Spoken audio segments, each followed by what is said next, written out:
கர்த்தருடைய பரிசுத்த நாமத்துக்கு மகிமை உண்டாவதாக. Glory be to the holy name of the Lord. ஏசாயா தீர்க்கதரிசன புஸ்தகம் 9ஆம் அதிகாரம் 1ஆம் வசனத்தை நாம் வாசிக்க கேட்கலாம். Prophetical book of Isaiah chapter 9 verse 1. ஆகிலும் அவர் செபுலோன் நாட்டையும் நப்தலி நாட்டையும் இடுக்கமாய் ஈனப்படுத்தின முந்தின காலத்திலிருந்து இருந்தது போல அது இருண்டிப்பதில்லை. ஏனென்றால் அவர் கடற்கரை அருகிலும் யோர்தான் நதியோரத்திலும் உள்ள புறஜாதியருடைய கலிலேயாவாகிய அத்தேசத்தை பிற்காலத்திலே மகிமைப்படுத்துவார். கர்த்தருடைய பரிசுத்த நாமத்துக்கு மகிமை உண்டாவதாக. Glory be to the holy name of the Lord. இந்த செபுலோன் நாடும் நப்தலி நாடும் இரண்டும் அது ஈனப்படுத்தப்பட்டு இடுக்கமாய் நடத்தப்பட்டு ஒரு இருண்ட சூழ்நிலையில் தள்ளப்பட்டிருந்ததை நாம் வேதத்திலிருந்து விளங்கிக் கொள்ள முடிகிறது. We read from the word of the Lord that the land of Zebulun and the land of Naphtali were vexed and were lightly afflicted. இந்த இரண்டு பேருமே இந்த இரண்டு நாடுகளும் ஒரு காலத்திலே தனி மனிதர்களாக செபுலோன் நப்தலி என்ற இரண்டு பிள்ளைகளாக இருந்தார்கள். பின்பு அவர்களுக்கு கானானிலே சுதந்திரம் கொடுக்கப்பட்டு அது ஒரு பெரிய நாடாக மாற்றப்படுகிறது. Firstly, these two members, Zebulun and Naphtali, were individual persons, and later when inheriting the land of Canaan, they became the land of Zebulun and Naphtali. இவர்களுடைய துவக்கங்களை நாம் வேதத்திலே பார்க்கும் பொழுது ஆசீர்வாதமாக மகிமையாக மேன்மையாக அமைந்ததை நாம் பார்க்கலாம். When we see their beginning in the word of God, we see that it was blessed and glorious. ஆனால் இப்பொழுது அவருடைய நிலவரம் ஒரு நிர்பந்தமான நிலவரத்தில் இருந்ததாக வேதம் சொல்லுகிறது. But now their state is in a pathetic state. இந்த இரண்டு பேருமே இடுக்கமாய் ஈனப்படுத்தப்பட்டு ஒரு இருண்ட சூழ்நிலையிலே அந்த அவர்களும் அவருடைய நாடுகளும் தள்ளப்பட்டு போய்விட்டது. Both of them were vexed and were afflicted and were sent to a dark state. மனித வாழ்க்கை என்பது சில நேரங்களிலே இப்படிப்பட்ட சூழ்நிலைகளில் தள்ளப்படுவதை நாம் பார்க்கலாம். We see that the state of the people in mankind is sent to such a state. ஆவிக்குரிய வாழ்க்கை கூட ஒரு சிலருக்கு இப்படித்தான் திடீரென்று அமைந்து விடுகிறது. Even the spiritual life of some people have becoming like this. ஆனால் இவர்களை நோக்கி ஆண்டவராகிய இயேசு கிறிஸ்து அங்கே கடந்து வந்தார். அதனுடைய தீர்க்கதரிசனம் தான் இந்த வார்த்தை. But the Lord Jesus came seeking for these people. This is the prophetical version of it.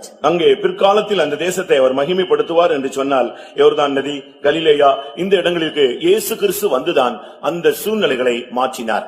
We see that Jesus, as the prophetical word which was spoken, that he will walk through that places. Jesus walked through the shores of Jordan and Galilee. அருமையானவர்களே, வாழ்க்கை மாற இயேசு ஒரு மனிதனுக்கு தேவைப்படுகிறது. To the change of man, there is need of Jesus. இயேசு இல்லாமல் ஒரு இருள் சூழ்ந்த சூழ்நிலையிலே நாம் கடந்து போக முடியாது.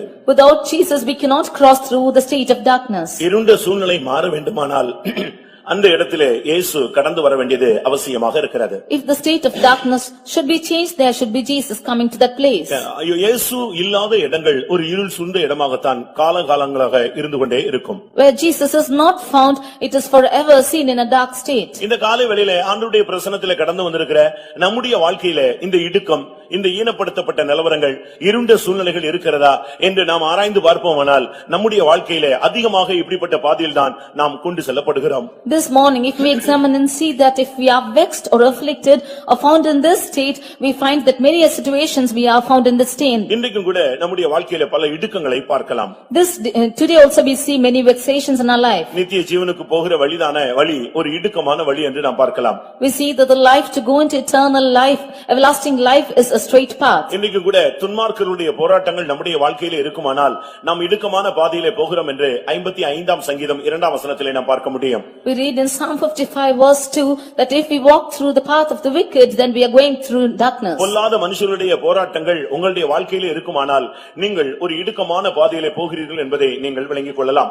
You could understand that if you walk through the path of the wicked, then you are going through a path of straight. ஆவிக்குரிய ஜீவியத்தை நாம் பார்க்கும் பொழுது இஸ்ரவேல் ஜனங்கள் கூட எகிப்திலே ஒரு பெரிய இடுக்கணிலே அவர்கள் கொடிய இடுக்கமான பாதையில் தான் அவர்கள் நடத்தப்பட்டார்கள். We see that in our spiritual life that the children of Israel were led in the path of affliction. 106ஆம் சங்கீதம் 44ஆம் வசனத்திலே நாம் இதை பார்க்க முடியும். We read this in 106th Psalm verse 46. பிரியமானவர்களே, மனித வாழ்க்கையிலே பலவிதமான இடுக்கங்களை நாம் வேதத்திலே பார்க்க முடியும். We see many types of afflictions in the life of the people. உங்களுடைய வாழ்க்கையிலே மனிதனுடைய போராட்டங்கள் இருக்கிறதா?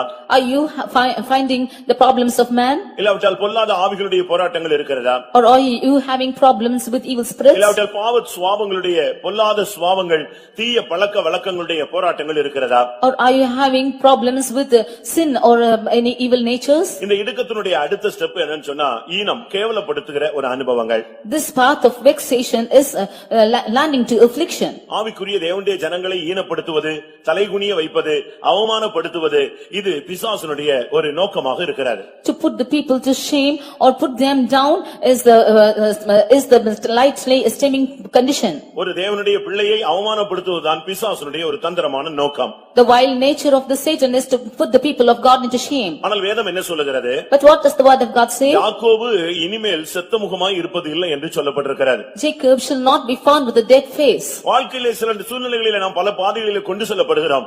ஆனால் கர்த்தருடைய சன்னிதானத்துக்கு வரும்பொழுது அந்த சூழ்நிலைகளை கர்த்தர் கிருபையாய் மாற்றுகிறார். In our lives we go through various paths, but when we come to the presence of God, the Lord is changing every path. இந்த ரெண்டு நாடுகளுமே ஒரு இருண்ட சூழ்நிலைக்கு கொண்டு போகப்பட்டது. Both these lands were led to a darkened state. இன்றைக்கும் கூட अनेक தேவனுடைய பிள்ளைகள் ஒரு இருண்ட சூழ்நிலையில் தான் போய் கொண்டிருக்கிறார்கள். Even today many people of God are going through the path of darkness. அவருடைய பாதை தென்படுவதில்லை. They do not find their paths. அவருடைய வழிகளை அவர்களுக்கு அறிய முடியவில்லை. They do not know the path they tread. நம்மை சூழ்ந்து என்ன சுற்றி என்ன நடக்கிறது என்பதை நம்மால் விளங்கிக் கொள்ள முடியவில்லை. We are not able to discern what is going around us. இந்த நாட்கள் எவ்வளவு நீடிக்கும் என்று நமக்கு சொல்ல முடியவில்லை. We do not know how long these days will prolong. இப்படியே போனால் நம்முடைய அடுத்த கட்ட வாழ்க்கை எப்படி அமையும் என்று நமக்குள்ளே ஒரு கேள்வி எழும்புகிறது. If it continues, how will all our bad days will go? Such a question is arising in us. பிரியமானவர்களே, இந்த இரண்டு பேரும் யார்? Who are these two people? ஏன் அவர்களுக்கு இப்படிப்பட்ட ஒரு சூழ்நிலை அமைந்தது? Why such a state came to them? எப்படி அவர்கள் ஒரு காலத்திலே வாழ்ந்தார்கள்? How did they live once? இவைகளைத்தான் நம்ம இந்த ஆராதனையிலே நாம் சிந்திக்க போகிறோம். This is what we are going to meditate. கர்த்தர் என்ன செய்ய போகிறார் என்று சொல்லுகிறேன். I tell you what the Lord is going to do. இதுவரை ஒருவேளை இருண்ட சூழ்நிலைகள் இருந்திருக்கலாம். இனிமேல் கர்த்தர் உங்களை மகிமைப்படுத்தும்படியாக வாஞ்சிக்கிறார். So long you might be in a darkened state, but the Lord desires to enlighten. இன்றைய மெசேஜ் கர்த்தர் உன்னை மகிமைப்படுத்துவார். Today's message is the Lord will glorify you. இனிமேல் நீ இருண்டிருப்பது இல்லை. Hereafter you will not be in a darkened state. பிற்காலம் என்று சொல்கிறது இனிமேல் உள்ள பிற்காலம் அல்ல, இப்பொழுது இருந்து அந்த பிற்காலம் துவங்குகிறது. The days to come is not in the days to come afterwards, but from now onwards. ஒரு தேவனுடைய பிள்ளையை மகிமைப்படுத்துவது ஆண்டவருடைய திட்டமாக இருக்கிறது. It is the plan of the Lord to glorify the people of God. ஆண்டவராகிய இயேசு கிறிஸ்து இந்த உலகத்தில் ஊழியம் செய்த பொழுது, When Jesus ministered on this land, பிதாவே என்னை நீர் மகிமைப்படுத்தும் என்று ஒரு விசை அவர் கேட்டுக்கொண்டார். once he prayed, God, Father, you honor me. உடனே பரத்திலிருந்து பிதாவினிடத்திலிருந்து சிங்காசனத்திலிருந்து ஒரு சத்தம் தொனித்தது. Immediately from the Lord God of heaven and from the throne came a voice. உம்மை மகிமைப்படுத்தினேன். I have glorified thee. இன்னும் நான் உம்மை மகிமைப்படுத்துவேன். And heretofore I will glorify you. இதே வார்த்தை தான் இந்த காலை வேளையிலே நம்முடைய சபைக்கு தேவன் அருளுகிற ஒரு வார்த்தை. This is the verse which the Lord is proclaiming to the church today morning. இதுவரை நான் உன்னை மகிமைப்படுத்தினது மாத்திரமல்ல, இனிமேலும் நான் உன்னை மகிமைப்படுத்துவேன். Thus far have I glorified you, and henceforth will I glorify you. வேதம் சொல்லுகிறது யோர்தான் நதி அருகிலும் கலிலேயா கரைக்கரை ஓரத்திலும் பிற்காலத்திலே அந்த தேசத்தை கர்த்தர் மகிமைப்படுத்துவார். The word of God says that in the shores of Jordan and Galilee will the Lord glorify hereafter. முதலாவது இவர்களுடைய தனிப்பட்ட வாழ்க்கையை நாம் சிந்திக்க வேண்டியது அவசியம். Moreover, we have to consider their individual lives. இந்த செபுலோன் யார்? Who is this Zebulun? இந்த நப்தலி யார்? Who is this Naphtali? அவர்கள் துவக்கம் எப்படி இருந்தது? How was their beginning? அவருடைய வளர்ச்சி எப்படி இருந்தது? How was their growth? அவர்கள் எப்படி தடுமாற ஆரம்பித்தார்கள்? How did they begin to stagger? பின்பு எப்படி தேவன் அவர்களை தேடி வந்தார்? And how did the Lord come after them afterwards? இதனுடைய ஆதி அந்தம் நமக்கு தெரிந்தால்தான் நம்முடைய வாழ்க்கையோடு அதை இணைத்து தேவன் நம்மோடு இடைபடக்கூடிய வாய்ப்பை நாம் ஏற்படுத்தி கொடுக்க இயலும். Only when we know their beginning and their end, we can give room to such a kind in our life, and the Lord shall work in us. இந்த இரண்டு பேருமே தனித்தனியாக இருந்தாலும் அவர்கள் இரட்டையர் போல அவர்கள் செயல்பட்டார்கள். Although Zebulun and Naphtali are individual people, they work together. தகப்பன் ஒன்று, தாய் ரெண்டு பேர். The father is one, but there are two mothers. தனித்தனி தாய்மார்கள், வெவ்வேறு தாய்களுக்கு பிறந்தவர்கள். Both of them was born to individual mothers. ஆனால் தகப்பன் ஒரே நபராக காணப்பட்டார். But the father is one person. ஆனால் இரண்டு பேருமே எல்லா இடங்களிலுமே ஒரு ரெண்டு பேருமே இரட்டையர்கள் போலவே அவர்கள் செயல்பட்டார்கள். But both unitedly dealt in every matter. ஒரு நல்ல காரியமானாலும் ரெண்டு பேர் சேர்ந்து தான் நிற்பார்கள். May it be a good thing, they will join together. நான் அதை வேதத்திலே படித்த பொழுது, When we read in the word of God, ரெண்டு பேரும் நல்ல காரியத்தில் ரெண்டு பேரும் பேரும் சேர்ந்து இருந்தாங்க. ஆனா பாதிக்கப்படும் பொழுது ரெண்டு பேருமே பாதிக்கப்பட்டு போய்விட்டார்கள். They both joined together in a good thing, but when they were disturbed or when they affected, both of them were affected. இடுக்கமாய் ஈனப்படுத்தப்பட்டு நிர்பந்தமான சூழ்நிலையில தள்ளப்படும் பொழுது ரெண்டு பேருமே பாதிக்கப்பட்டார்கள். ஆனால் ரெண்டு பேருமே ஒரு காலத்துல கர்த்தருக்காக நின்றவர்கள். They were vexed and lightly esteemed and put to shame, but they were once standing for the Lord. கர்த்தருடைய பரிசுத்த நாமத்துக்கு மகிமை உண்டாவதாக. Glory be to the holy name of the Lord. செபுலோன் என்றால் என்ன அர்த்தம்? What is the meaning of Zebulun? ஆதியாகமம் 30ஆம் அதிகாரத்தை நாம் பார்க்கும் பொழுது, When we read in Genesis chapter 30, 20ஆம் வசனத்தை கண்ணோக்கும் பொழுது, verse 20, அங்கே அந்த செபுலோனை குறித்து அவனுடைய தாய் பேசுகிறாள். there about Zebulun, her mother is speaking. அவன் லேயாளுக்கு 6வது பிள்ளை. He is the sixth son to Leah. கர்த்தர் அவனை சந்தித்தார். The Lord met him. கர்த்தர் அவனோடு இடைப்பட்டார். The Lord spoke to him. யாக்கோபுக்கு அவன் 10வது மகன். He was the 10th son to Jacob. அவன் பிறந்த பொழுது அந்த தாய் சொன்னாள், கர்த்தர் எனக்கு ஒரு நல்ல ஈவை தந்தார். When the Lord gave him, she said that the Lord had given me a good dowry. அந்த வார்த்தை சொல்லித்தான் அவள் தேவனை மகிமைப்படுத்துகிறாள். With saying this verse, she is glorifying the Lord. செபுலோன் என்று சொன்னால் கர்த்தர் எனக்கு ஒரு நல்ல ஈவை தந்தார். Zebulun means God had endued me with a good dowry. இந்த நல்ல ஈவு என்றால் என்ன? What is this good dowry meaning? கிருபையினாலே ரட்சிக்கப்பட்டீர்கள், இது உங்களால் உண்டானதல்ல, தேவனுடைய ஈவு என்று சொல்லப்பட்டிருக்கிறது. We read from the word of God that by grace you are saved. This is the gift of God. தேவன் நமக்கு ஒரு நல்ல ஈவை தந்தாரே, அதுதான் நம்முடைய ரட்சிப்பு. The gift of God is our salvation. இந்த ரட்சிப்பு என்பது எல்லாருக்கும் கிடைக்காது பிரியமானவர்களே. This salvation is not given to everybody. நாம எப்படியோ உள்ள வந்து விட்டோம். We have come sin somehow. நம்மால் அதை புரிந்து கொள்ளவே முடியவில்லை. We are not able to understand it. ஆனா இன்னைக்கு நீங்க போய் ஒரு ஆத்துமாவை சந்திக்க முடியுங்க சொல்லி பாருங்க, அவங்க ஏற்றுக்கொள்கிறார்களா, ஏற்றுக்கொள்ள எவ்வளவு யோசிக்கிறார்கள், அப்படியே ஏற்றுக்கொண்டாலும் அதுக்கு கீழ்ப்படிய முடிகிறதா, இப்படி எல்லாம் பார்க்கும் பொழுது இவைகளெல்லாம் கடந்து கர்த்தர் இந்த மேன்மையான அனுபவத்திலே நம்மை வைத்திருக்கிறார். But if you go and tell the gospel to any person, you test and see if they are able to accept it immediately and how they are accepting Christ. In spite of this, the Lord has saved us. தேவன் எனக்கு நல்ல ஈவை தந்தார். The Lord has given me a good dowry. இந்த ரட்சிக்கப்பட்ட அனுபவம் என்பது ஒரு பெரிய ஈவு. The experience of salvation is a great good dowry. இது ஆண்டவர் கொடுத்த ஒரு பெரிய தயவு. This is a gift or compassion towards us. நம்முடைய குடும்பத்தின் மத்தியில, in our midst of families, நம்முடைய ஊராரின் மத்தியில, in the midst of the town people, நம்முடைய வீட்டின் மத்தியில, in the midst of a household, இப்படி சகோதரர் மத்தியில, in the midst of our brethren, நம்முடைய நண்பர்கள் மத்தியில, in the midst of our friends, நம்மை மாத்திரம் அழகாக கர்த்தர் வேறு பிரித்து கொண்டு வந்தார். the Lord has separated us beautifully. நான் சிறுவனாக இருந்தபோது, when I was small lad, இந்த சபையில் உள்ள ஒரு விசுவாசி பையனும் நானும் சேர்ந்து படித்தோம். I and a believer boy of this church, both of us studied together. சூழ்நிலை மாறின பொழுது நானும் அவனும் இந்த சபைக்குள்ளேயே வந்தோம். When situations changed, both of us came to this church. சரி, அவன் இருக்கிறாங்கிற ஒரு வாஞ்சையில நானும் அவனும் இணைந்து செயல்பட்டோம். I had a hope that he is there with me and both of us dealt together. ஆனா ஒரு நாள் திடீர்னு பார்த்தா அவனை காணவில்லை. But once seeing he is not found. அவன் பிறந்தது சிபிஎம்ல, he is born in CPM, வளர்ந்தது சிபிஎம்ல, and he is grown also in CPM. ஆனா திடீர்னு நாங்க ரெண்டு பேரும் ஃபெய்த்தம்ல லீவ்ல இருந்தோம். திடீர்னு பார்த்தா அவனை காணவில்லை. But all of a sudden in our holidays when we were in Faithum, he is not found. என்னிடத்துல கேட்டார், பிரதர் நீ அவனை எங்கன்னு கேட்டார். The brother asked me, where is he? நானும் அவனும் ஒரு ஸ்கூல்ல ஒரு 2 வருஷம் சேர்ந்து படிச்சிருப்போம். Both of us studied together in a school 2 years. ஆனா அவனை கேட்ட உடனே எனக்கு அவன் எங்க இருக்கான்னு தெரியாது. Because he asked me, I did not know where he was. அவனை அவர் தேடினார். They searched for him. வீட்ல இல்ல. He was not found at home. கடைசில அவனை தேடி அவர் தியேட்டர் வாசல்ல போய் பிடிச்சிட்டார். Finally, they found him in the doorstep of theater.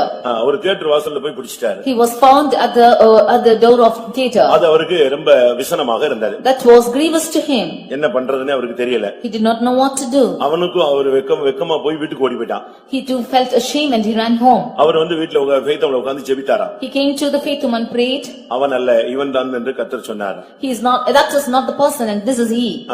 அன்றோடு அவர் என்னை பிடித்துக் கொண்டார். From that day onwards he caught hold of me. ஆண்டவரும் என்னை பிடித்தார். And the Lord also caught hold of me. அந்த ஈவு எனக்கு கிடைத்தது. I got that gift.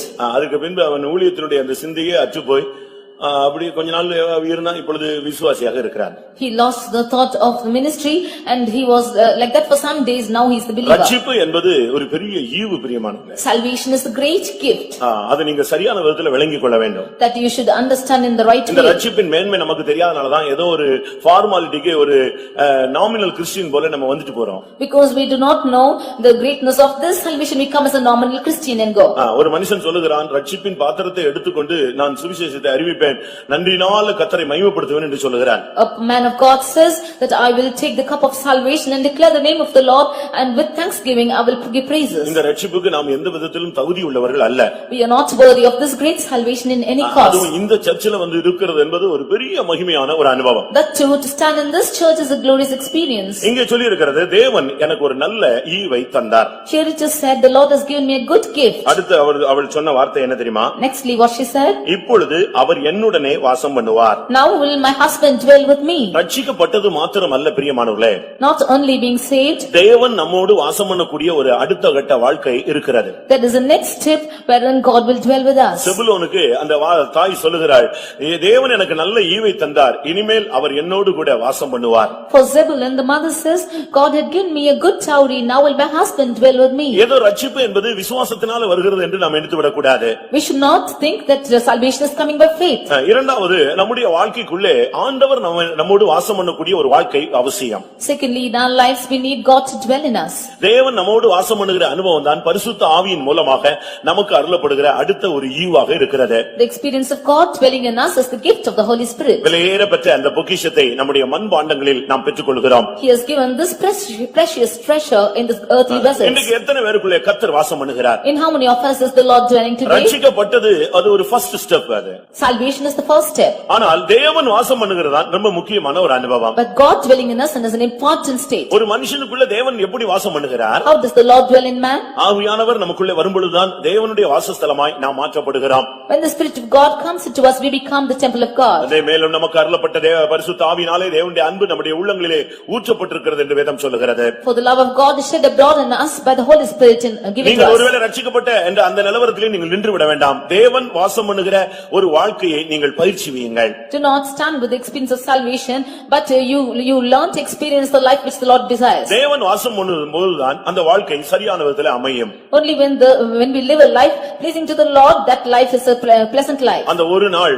ஆண்டவராகிய இயேசு அந்த தேவ ஆலயத்துக்குள்ளே பிரவேசித்தார். One day Jesus entered into the temple of God. அந்த ஒரு நாள் அந்த ஆலயமே சுத்திகரிக்கப்பட்டு போய்விட்டது. That one day the temple of God was sanctified. ஒரே நாளில் அந்த ஆலயம் ஒரு மறுரூபத்தை சந்தித்தது போல உண்டானது. In one day that temple was transfigured. இந்த காலை வேளையில கூட கர்த்தர் உங்களுக்குள்ளே வாசம் பண்ண சில நிமிடங்கள் கொடுத்து பாருங்கள், உங்களுடைய வாழ்க்கை மறுரூபத்தை சந்திக்க ஆரம்பிக்கும். This morning you give a few minutes to the Lord and your life will be transformed. அதனால தான் நம்முடைய சர்வீஸ்ல ஆவியானவருக்கு அதிக நேரத்தை நாம் கொடுக்கிறோம். That is why we give more time for the filling of the Spirit. அந்த வொர்ஷிப்ல நீங்க இருந்தீங்கன்னு சொன்னா உங்களுக்குள்ள அந்த ஆவியானவருடைய ஆளுகையை நீங்கள் ஃபீல் பண்ண முடியும். If you are in that worship, then you can feel this Spirit of God's moving. அவர் உள்ளே வரும் பொழுது When he is coming in, உன்னுடைய மனம் புதிதாகிறது. your mind is renewed. உன்னுடைய வாழ்க்கையில மறுரூபம் உண்டாகிறது. There is a transformation in your life. உனக்குள்ளே ஒரு சுத்திகரிப்பு உண்டாகிறது. You have a sanctification in you. உனக்குள்ளே தெய்வீக வாஞ்சை உண்டாகிறது. And there is a godly desire in you. உனக்குள்ளே ஒரு பிரதிஷ்டை உண்டாகிறது. You have a consecration in you. உனக்குள்ளே ஒரு தெய்வீக எண்ணங்கள் உண்டாகிறது. You have divine thoughts in you. நல்ல முடிவுகளை நீ எடுக்கிறாய். You make good decisions. இதெல்லாம் பிரியமானவர்களே, இந்த ஆவியானவர் உள்ளுக்குள்ள வருகிறதுனால நடைபெறுகிற சம்பவங்கள். This is all, dear beloved, because of the Spirit of the Lord is coming into you, this is taking place. இந்த ஆவியானவர் உள்ளே வரும் பொழுது உனக்கு சுகம் கிடைத்து விடுகிறது. When the Spirit of God comes into you, you are healed. இந்த நிறைவு வரும் பொழுது குறைவு உன்னை விட்டு வெளியே போகிறது. When this fullness comes, all the shortcomings are driven away. ஆனபடியால்தான் அவள் சொன்னாள், இனிமேல் என்னுடைய புருஷன் என்னோடு கூட வாசம் பண்ணுவார். That is why she said, hereafter my husband will dwell with me. நம்முடைய சிருஷ்டிகர் தான் நம்முடைய நாயகர். For our husband is a maker. ஒரு தேவனுடைய பிள்ளை என்று சொல்லுகிறவன் கர்த்தர் வாசம் பண்ணக்கூடிய ஒரு வாசஸ்தலமாக ஆலயமாக தன்னை மாற்ற வேண்டியது அவசியமாக இருக்கிறது. When we say the child of God, he should change his life as the temple of God. இவ்வளவு நல்ல ஈவை பெற்ற தேவன் வாசம் பண்ணுகிற மனிதன் தான் இப்பொழுது நாம் முதலாவது வாசித்த வசனத்தின்படி இடுக்கமாய் ஈனப்படுத்தப்பட்டு ஒரு இருண்ட சூழலில் தள்ளப்பட்ட ஒரு நிலவரத்தை நாம் பார்க்கிறோம். Man who is in such a blessed state is now turned to a vexed and a lightly afflicted state. அடுத்ததாக அவருடைய நிலவரம் என்ன? Nextly, what was her state? ஆதியாகமம் 49ஆம் அதிகாரத்தை பார்க்கும் பொழுது, Genesis 49 chapter when we see 13ஆம் வசனத்தை பார்க்கும் பொழுது, verse 13, அங்கே என்ன சொல்லப்பட்டிருக்கிறது?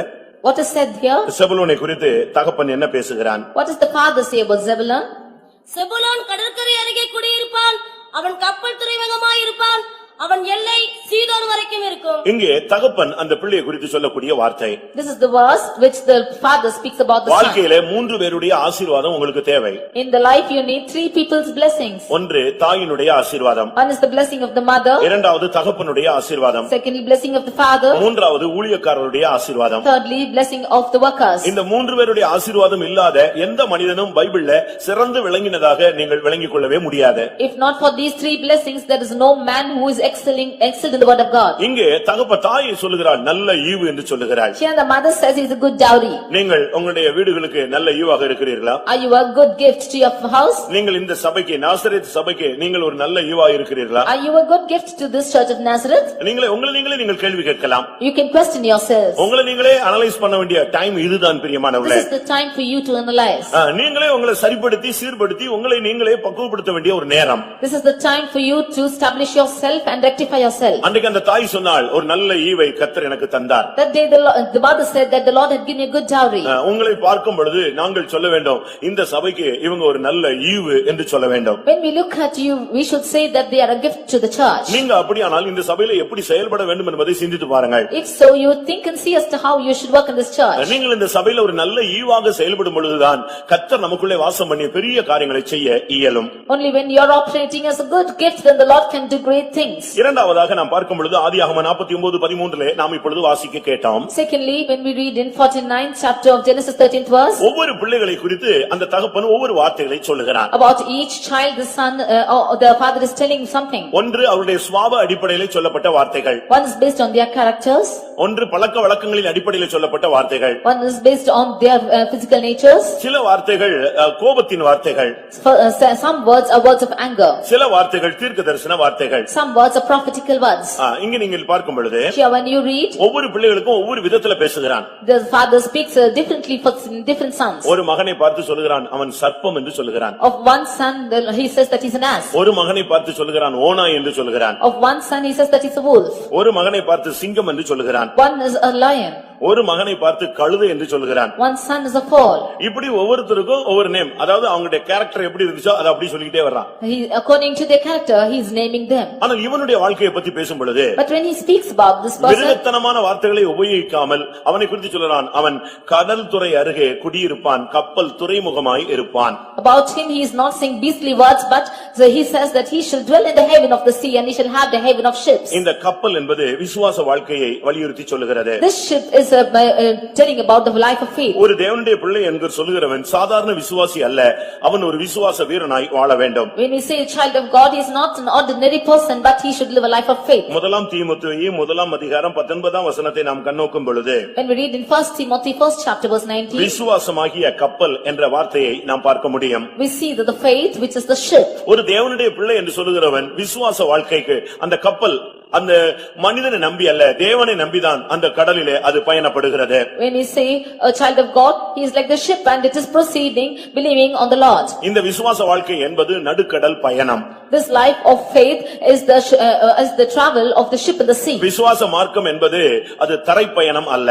The life of faith is not a road ride. அது நீங்க சரியான விதத்தில் விளங்கிக் கொள்ள வேண்டும். You should understand this well. இது தரை பயணமாக இருந்தால் You should travel by road. ஒரு சின்ன பிரச்சனைனா இறங்கி நின்னுக்கலாம்.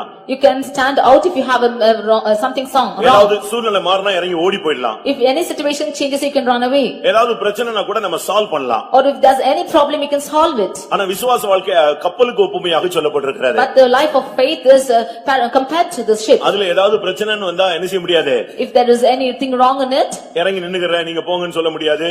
இல்ல விட்டா ஏதாவது ஒரு ப்ராப்ளம்னா சால்வ் பண்ண முடியாது. ஒரே வழி தெய்வத்தை மாத்திரமே நம்பி இருக்கிற ஒரு வாழ்க்கை. You cannot solve if there is any problem happening in the ship. Only thing is you should rely on the Lord and believe on him. கிறிஸ்தவ வாழ்க்கை என்பது கிறிஸ்துவை சார்ந்த ஒரு வாழ்க்கை. The life of a Christian is the life of faith on the Lord. நாம் விசுவாசி என்று சொல்லுகிறோம். ஆனால் விசுவாசத்திலே சார்ந்து கொள்ளாத சும்மா போர்டு போட்ட ஒரு விசுவாசிகளாக இருக்க கூடாது. We say we are believers, but when we call ourselves our believers, we should not call by ourselves by name, by board. விசுவாசம் இல்லாமல் தேவனுக்கு பிரியமாய் இருப்பது கூடாத ஒரு காரியம். For without faith it is impossible to please God. தகப்பன் அவனை பார்த்து சொன்னான் அவன் கப்பல் துறைமுகமாய் இருப்பான். The father father says that he shall be a haven of the sea. இன்றைக்கு நம்முடைய விசுவாசத்தை நாம் பரிசோதித்து பார்க்கலாமே.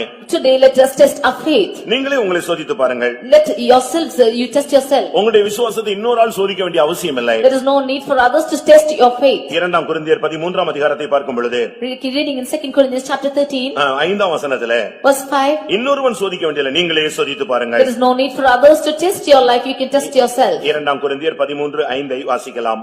You read 2 Corinthians 13:5. நீங்கள் விசுவாசம் உள்ளவர்களோ என்று உங்களை நீங்களே சோதித்து அறியுங்கள்.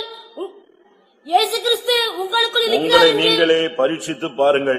இது உங்களை நீங்களே சோதித்து பார்க்க வேண்டிய ஒரு நேரம். This is the time that you should examine yourself. ஒரு தேவனுடைய பிள்ளை என்று சொல்கிறோம், நம்முடைய விசுவாசத்தை நாமே டெய்லி செக் பண்ணலாம். When we say we are the children of God, we should examine our faith. இந்த கழுகுகளை நீங்கள் பார்ப்பீர்களானால் When you see the eagles, அதுக்கு ஒரு டைம் வரும் பொழுது அந்த இறகுகள் சிறகுகள் எல்லாம் உதிர ஆரம்பிக்கிறது. when a particular time comes, all its feathers are wither away. அப்படி ஒரு சூழ்நிலை வருகிறது என்று தெரிந்த உடனே அது ஒரு உயரமான உன்னதமான பாதுகாப்பான ஒரு இடத்தை நாடி சென்று விடுகிறது. When it knows that it has come to such a situation, it is seeking for a high and lofty place for shelter. ஏனென்றால் சத்துருக்கள் கையில் சிக்கிவிடக் கூடாது. Because it should not be caught in the hands of இந்த இறகு enemies. சிறகுகள் எல்லாம் உதிர்ந்தால் இப்பொழுது சத்துரு வருவானால் அதால் பறந்து போக தப்பிக்கொள்ள முடியாது. When all these feathers are withered, then it cannot fly away when its enemies come.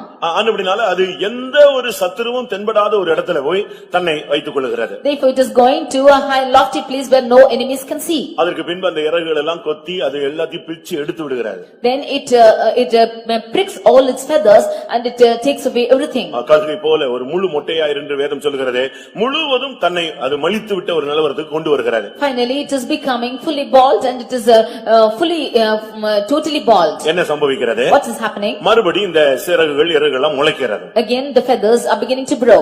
எல்லாம் முளைத்த உடனே After it's growing, அந்த பழைய ஸ்டேஜ் வந்துதா இல்லையான்னு அது செக் பண்ணுகிறது. it's checking whether it's come to the final stage. அந்த பழைய பெலன் வந்து விட்டதா? Whether the earlier strength is இல்ல come. அந்த புது பெலன் நமக்கு வந்து விட்டதா? Or the new strength has come to it. அது குறித்து நான் ஒரு புக்ல படித்தேன். I read about that in a book. அது மரத்துல போய் மோதி பாக்குமா?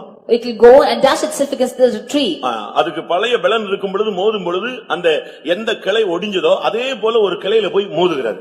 When it has having its earlier strength, it will go and dash against the branch and it will break. So likewise it's going and dashing against the tree. அதுல dash பண்ணும்போது அது ஒடிஞ்சு விழுந்துருச்சுனா இது பழைய நிலவரத்துக்கு பறந்து தன்னுடைய கூட்டை மாற்றிக் கொள்கிறது. On dashing, if the branch breaks, then it is going back to its own nest. Suppose அது ஒடிஞ்சு விழலன்னா, if it's not breaking, இது திரும்ப போகிறதே கிடையாது. it's not going back again. மறுபடியும் பழைய இடத்துல உட்கார்ந்து தன்னை இன்னும் பலப்படுத்த முடியாத காத்திருக்கிறது. Again it is coming back to the same stage, sitting there and strengthening itself. அதுக்கு வேற யாருமே பரீட்சை வைக்க வேண்டியது இல்ல. Nobody else has to give a test for it. ஆவிக்குரியவர்கள் நாமே விசுவாசம் உள்ளவர்களோ இல்லையோ என்று நம்மை நாமே சோதிக்க வேண்டும். We the spiritual people of God should test ourselves if we have faith or not. யாங்கயாவது பிசாசு துரத்துறாங்கன்னா நீங்க போய் நின்னு ஜெபிச்சு பாருங்க, உங்களுக்குள்ள அந்த gift இருக்கா இல்லையான்னு கண்டுபிடிச்சிடலாம். You go and say, you pray to a person who is caught possessed by devil, then you can examine if you have the gift or not. ஆஸ்பத்திரியில போய் ஊழியம் செய்யுங்க, அங்க வியாதியஸ்தன் எழும்பினானால் உனக்குள்ள சுகமாக்கும் வல்லமை இருக்கிறது என்பதை நீ புரிந்து கொள்ளலாம். You go to the hospital and do the ministry and pray and you can see if you have the gift of healing. இங்கே தகப்பன் சொல்கிறான், அவன் கப்பல் துறைமுகமாய் இருப்பான். Here the father says that he shall be the heaven of ships. அவன் அங்கேயே தான் குடியிருப்பான். He will dwell there. அவன் விசுவாச வாழ்க்கை அவனுக்கு நிரந்தரமான ஒரு வாழ்க்கை. And the life of faith is a permanent life for him. அவன் எங்கேயோ குடியிருந்து எப்பவுமோ கப்பல் துறைமுகத்துக்கு வரக்கூடிய ஆள் அல்ல. He is not a person dwelling somewhere else and then coming to the heaven of ships. அவனுடைய அறிக்கை விசுவாசம். His confession is faith. அவனுடைய வாஞ்சை விசுவாசம். His desire is faith. அவனுடைய செயல்பாடு விசுவாசம். All his actions are faith. அவனுடைய மூச்சும் பேச்சும் எல்லாமே விசுவாசம் விசுவாசம் என்றே அமைந்து விடுகிறது. All his works and talks are only faith. அருமையானவர்களே, நம்முடைய விசுவாசத்தை நாம் சோதித்து பார்க்க வேண்டிய நேரம் இதுதான். Dear beloved, this is the time for us to examine our faith. அவனுடைய தாய் சொன்னால் நல்ல ஈவு என்று சொன்னால், இவன் சொல்லுகிறான், தகப்பன் சொல்லுகிறான், அவன் ஒரு துறைமுகமாக கப்பலாக இருப்பான். The mother says that he is a good gift, but the father says he shall be heaven of ships. ஆவிக்குரிய தேவனுடைய ஜனங்கள் நல்ல ஒரு விசுவாசிகளாக நிற்க வேண்டும். The spiritual people of God, they should be good believers. விசுவாசத்துக்கு 2 step இருக்கிறது. For the faith there are 2 steps. முதல் step என்ன தெரியுமா? What is the first step? தேவன் நம்மை தப்புவிக்க வல்லவர். The Lord is able to deliver us. இது இது ரோட்ல போற விசுவாசி கூட சொல்லக்கூடிய ஒரு வார்த்தை. This is the word which the believer on the road can say. அது ரொம்ப ஈஸியா சொல்லிடலாம். தேவன் என்னை தப்புவிக்க வல்லவர். We can easily say that the Lord is able to deliver us. அடுத்த ஸ்டெப் இருக்கிறது. Next step is, அப்படியே அவர் என்னை தப்புவியாமல் போனாலும் நாங்கள் பின்மாறி போகிறதில்லை, சிலையை பொற்சிலையை வணங்கிக் கொள்வது இல்லை. even if he is not able to deliver us, we will not bow down towards this golden image. அப்படின்னு என்ன அர்த்தம்? If so, what's the meaning? எங்களை மரணத்துக்கு நாங்கள் ஒப்பு கொடுக்கிறோம் என்று அர்த்தம். We yield ourselves to death. விசுவாசத்தினுடைய ஃபர்ஸ்ட் ஸ்டெப்ல தான் நம்ம அநேகர் நின்று கொண்டே இருக்கிறோம். Many of us are standing in the first step of faith, இல்லாவிட்டால் அது விசுவாசத்தின் துவக்கம். or the beginning of faith. ஆனால் விசுவாசத்தின் பூரணம் என்பது அவர் என்னை குணமாக்கினாலும் விடுவித்தாலும் விடுவியாமல் போனாலும் நாங்கள் கர்த்தருக்காக நிற்போம் என்பதுதான் விசுவாசத்தின் பூரணம். But the perfection of faith is whether he delivers or not, we will stand for the faith. கர்த்தருடைய பரிசுத்த நாமத்துக்கு மகிமை உண்டாவதாக. Glory be to the holy name of the Lord. உபாகமம் 33ஆம் அதிகாரத்தை பார்க்கும் பொழுது, In Deuteronomy chapter 33 இங்க we read, மூன்றாவது ஊழியக்காரனுடைய ஆசீர்வாதம். thirdly we see the blessing of the worker. உங்களுடைய வாழ்க்கையில இதெல்லாம் இருக்கான்னு கொஞ்சம் செக் பண்ணி பாருங்க We check பிரியமானவர்களே. out in your life and see if all these blessings are found in life. ஊழியக்காரன் அந்த செபுலோனை பார்த்து என்ன சொல்லுகிறான்? What does the worker say about Zebulun? அவனுக்கு பிள்ளை பிறந்தது வளர்ந்தது அத பத்தி எல்லாம் பேச்சல்ல, அவன் ஒரு தேவனுடைய வார்த்தையை அவனுக்காக சொல்லுகிறான். He does not consider whether he is born or alive. He is telling the prophetical word of God. உபாகமம் 33:18-19 பார்க்கும் பொழுது, When we read in Deuteronomy chapter 13 verses 18 and 19, தேவனுடைய மனுஷனாகிய மோசேயினுடைய வார்த்தைகள். these are the words of the man of God Moses. மோசே மரணமடையும் முன்பு ஆசீர்வதித்த ஆசீர்வாதம். These are the blessings before transfiguration of Moses. இங்கே செபுலோனை குறித்து என்ன சொல்லுகிறார்? What does he say about Zebulun? நீ வெளியே புறப்பட்டு போகையில் சந்தோஷமாய் இரு. Rejoice in thy going out. கடல்களில் உள்ள சம்பூர்ணத்தை கர்த்தர் உனக்கு தருவார், நீ அதை அனுபவிப்பாய். For the Lord shall give thee the abundance of the seas, and thou shalt be இந்த happy. இடத்துல செபுலோனும் இசக்காரும் இணைந்து சொல்லப்பட்டிருக்கிறார்கள். Here about Zebulun and Issachar both jointly said. செபுலோனை குறித்து சொல்லப்பட்ட வார்த்தை என்ன? What is the word about நீ Zebulun? வெளியே புறப்பட்டு போகையிலே சந்தோஷமாய் இரு. Rejoice in thy going out. கிறிஸ்தவ வாழ்க்கை துக்கம் நிறைந்தது அல்ல. The Christian life is not full of sorrows. ஒரு பகுதியில பார்த்தா துக்கம் இருக்கும், ஆனா நாம் துக்கம் உள்ளவர்களாக இருக்க கூடாது. On one hand we will have sorrows, but we should not be with man of sorrow. பலவீனம் இருக்கும், ஆனா நீ பலவீனன் என்று சொல்லக்கூடாது. We will have weakness, but we should not be saying that we are weak. வியாதிகள் போராடும், ஆனா வியாதியஸ்தன் என்று நீ சொல்லக்கூடாது. The sickness will strive, but you should not confess that you are sick. பலவீனனும் பலவான் என்றுதான் சொல்ல வேண்டும். Even the weak shall say that he is strong.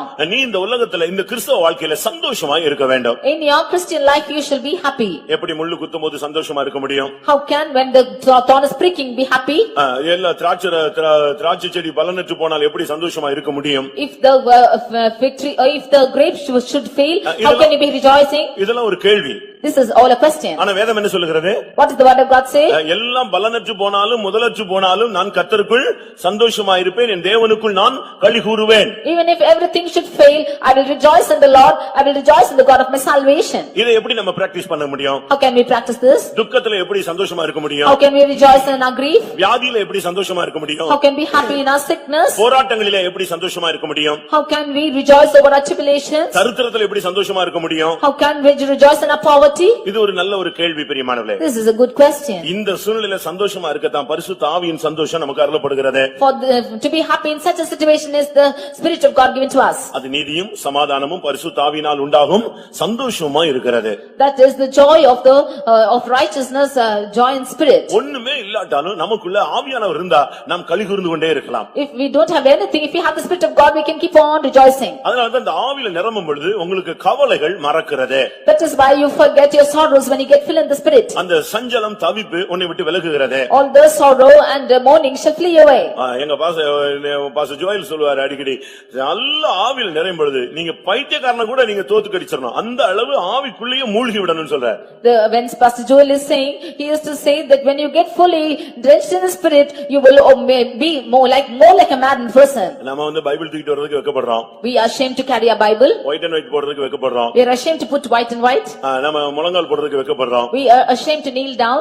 ஆவியில நிரம்புறதுக்கு வெட்கப்படுறோம். We are ashamed to get filled in the Spirit. இப்படி வெக்கம் சொல்லிட்டே போயிட்டே இருக்க வேண்டியதான். கடைசில பரலோகத்துக்கு போகும்போது அவர் சொல்லுவாரு, நீ என்னை குறித்து வெட்கப்பட்டபடினா நானும் உன்னை குறித்து என்ன செய்கிறேன், வெட்கப்படுகிறேன் தான் சொல்லுவார். If we go on in a shamefulness like this, when we go to heaven, he will say, because you are shameful of me, I am ashamed of you. இந்த உலகத்தில் ஒருவன் என்னை குறித்து எவன் வெட்கப்படுகிறானோ அவனை குறித்து நான் பரலோகத்திலே பிதாவின் மகிமையின் சன்னிதானத்திலே பேசும்பொழுது நான் என்ன செய்வேன், வெட்கப்படுவேன். He who is ashamed of me in this world, will I also be ashamed of him before the Father in the presence of God. நல்ல ஆவியில நிரம்பும் பொழுது நமக்கு இந்த உலகத்துல எந்த விதமான என்டர்டெயின்மென்ட்டும் கிடையாது. When we don't have any other entertainment in the world, அப்படினா நம்ம டூர் போறதோ, going to the tour, 3 மணி நேரம் உட்கார்ந்து TV பார்க்கறதோ, or going before the TV and watching, நமக்கு இந்த உலக பிரகாரமான எந்த விதமான என்டர்டெயின்மென்ட்டும் நம்முடைய மார்க்கத்திலயும் கிடையாது, நம்முடைய பைபிள்லயும் கிடையாது. We don't have any other entertainments like this in our tradition or in the word of God. நமக்கு என்டர்டெயின்மென்ட்ங்கிறது இதுதான், தேவனுடைய சமூகம் மாத்திரம்தான். All our entertainment is the presence of God. வெளிய போனா பிரச்சனைகள், When we go out, problems. வெளிய போனா தேவைகள்,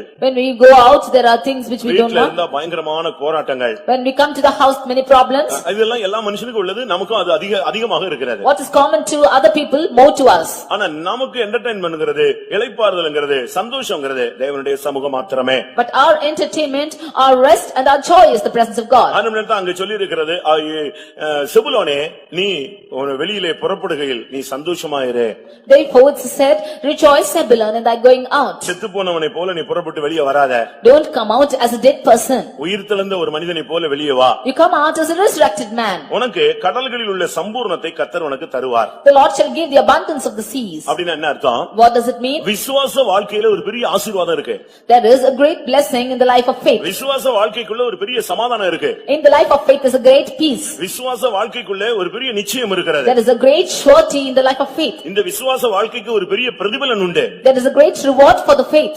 ஆனாலும் நீங்க இந்த விசுவாச வாழ்க்கைக்குள்ள இருக்கிற ஆசீர்வாதத்தை, கடல்களின் சம்பூர்ணத்தை, கடலுக்கு அடியில கிடக்கிற சம்பூர்ணத்தை நீங்கள் அனுபவிப்பீர்கள். Therefore you shall enjoy the treasures which are hidden in the seas. மறைவான பொருட்கள், வெளிப்படுத்தல்கள், தரிசனம், வெளிப்பாடு, ஆவிக்குரிய வரங்கள், வல்லமைகள் இவைகள் எல்லாம் கர்த்தர் உனக்கு தந்து உன்னை சிறப்பாய் மாற்றுவார்.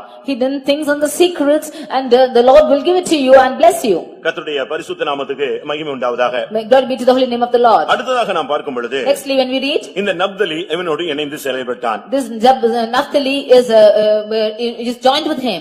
இப்ப ரெண்டு பேருக்குமே பாதிப்பு உண்டாகிறது. Now both of them are having tribulation. நப்தலுடைய துவக்கம் என்ன? What is the beginning of Naphtali? ஆதியாகமத்தில் நாம் பார்க்கும் பொழுது, When we read in Genesis, அவனை குறித்து அவனுடைய தாய் என்ன சொல்லுகிறாள்? what does her mother say about him? நான் போராடி மேற்கொண்டு இவனை பெற்றேன் என்று சொல்கிறாள். I have strove with him and have given birth to him. ஒரு தேவனுடைய பிள்ளை நாம் போராடி மேற்கொள்ளக்கூடியவளாய் மாற வேண்டும். We should be wrestle in the spiritual life. ஆதியாகமம் 30ஆம் அதிகாரம் 30th chapter of Genesis, 8ஆம் வசனம். verse 8. அப்பொழுது ராகேல் நான் மகா போராட்டமாய் என் சகோதரியோட போராடி மேற்கொண்டேன் என்று சொல்லி அவனுக்கு நப்தலி என்று பெயரிட்டாள். கிறிஸ்துவ வாழ்க்கையில நாம் சரியான விதத்துல போராடி நல்ல போராட்டத்தை போராடி ஜெயிக்க வேண்டும். We should in our Christian life strive a good striving. ஒன்று ஜெபத்திலே போராடுவது, மற்றொன்று பொல்லாத ஆவிகளோடு போராடுவது. One is striving in prayer and striving against evil powers. இங்கே சொல்லி இருக்கிறது, What is said here? அவருடைய தாயினுடைய ஆசீர்வாதம் என்ன? What is the blessing of the mother? நான் போராடி மேற்கொண்டேன். With great wrestling have I wrestled. கிறிஸ்தவ வாழ்க்கை என்பது ஜெயமுள்ள ஒரு வாழ்க்கை. This life of Christian life is an overcoming life. போராட்டம் உண்டு. There is trouble. உபத்திரவங்கள் உண்டு. There are tribulations. இயேசு என்ன சொன்னார்? What does Jesus say? உலகத்தில் உங்களுக்கு உபத்திரவங்கள் உண்டு, ஆனாலும் திடன் கொள்ளுங்கள், நான் உலகத்தை ஜெயித்தேன். You have tribulation in this world, but be of good courage, for I have overcome the world. நீங்கள் இந்த உலகத்திலே கர்த்தருக்காக நின்று போராடுகிறீர்களா? Are you striving for the Lord in this world? மனுஷனோடு போராடுகிறீர்களா? Are you striving with men? தேவனோடு போராடுகிறீர்களா? Are you striving with God? பொல்லாத ஆவிகளோடு போராடுகிறீர்களா? Are you striving with evil powers? போராடி தோற்றக்கூடாது. You should not become faint. போராடி நீங்கள் ஜெயிக்க வேண்டும். You should strive and overcome. அவள் சொல்லுகிறாள், That is what she says. நான் போராடி மேற்கொண்டேன். Well, I have wrestled and overcome. அதுதான் நம்முடைய வாழ்க்கையில அந்த தாயினுடைய ஆசீர்வாதம். That is the blessing of the mother.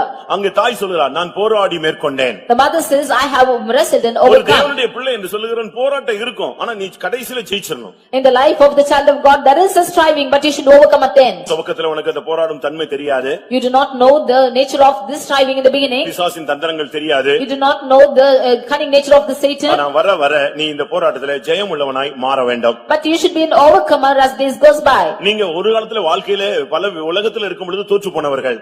You are defeated in the world. நீங்க உலகத்துல இருக்கும் பொழுது தோற்று போனவர்கள். You were defeated when you were in the world. ஆனால் இன்றைக்கு இதுக்குள்ள வந்துட்டு பிறகு தோத்தினா, அப்ப இதுல வந்ததுல பைபிளை தூக்குனதுல அர்த்தமே இல்ல பிரியமானவர்களே. But when coming into this, if you are failing, there's no use of you carrying the Bible. நீ உன் கையில வச்சிருக்கிற பைபிள் வந்து தோற்று போகும்படியாக சொல்லப்பட்ட கான்செப்ட்கள் நிறைந்த பைபிள் அல்ல.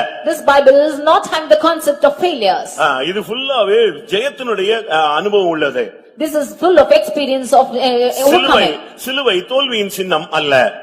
The symbol of a cross is not a failure. கொலோசியர்ல என்ன சொல்லி இருக்கிறது? What is said told in Colossians? அவர் சிலுவையிலே வெற்றி சிறந்தார் என்று தான் சொல்லப்பட்டிருக்கிறது. He overcame on the cross. இங்கே அவங்க சகோதரிக்கும் அவளுக்கும் பயங்கரமான ஒரு போராட்டம். Here she is having a striving with her sister. ரெண்டு பேரும் ஒரே தகப்பனுடைய பிள்ளைகள். Both of them are children of one father. ஒரே புருஷனுக்கு வாழ்க்கைப்பட்டவர்கள். Both of them were married to one ஆனால் husband. இப்பொழுது இவள் சொல்றார் நான் ஜெயித்தேன் மேற்கொண்டேன் என்று சொல்கிறார். But now she says, I wrestled and prevailed. ஒருவேளை இதுவரைக்கும் நீங்க ஜெயிக்கலனா இன்றைக்கு இனிமேல் நீங்கள் ஜெயிக்கக்கூடிய ஒரு அபிஷேகத்தை பெற்றுக்கொள்ளுங்கள். If you haven't overcome thus far, you get an overcoming anointing.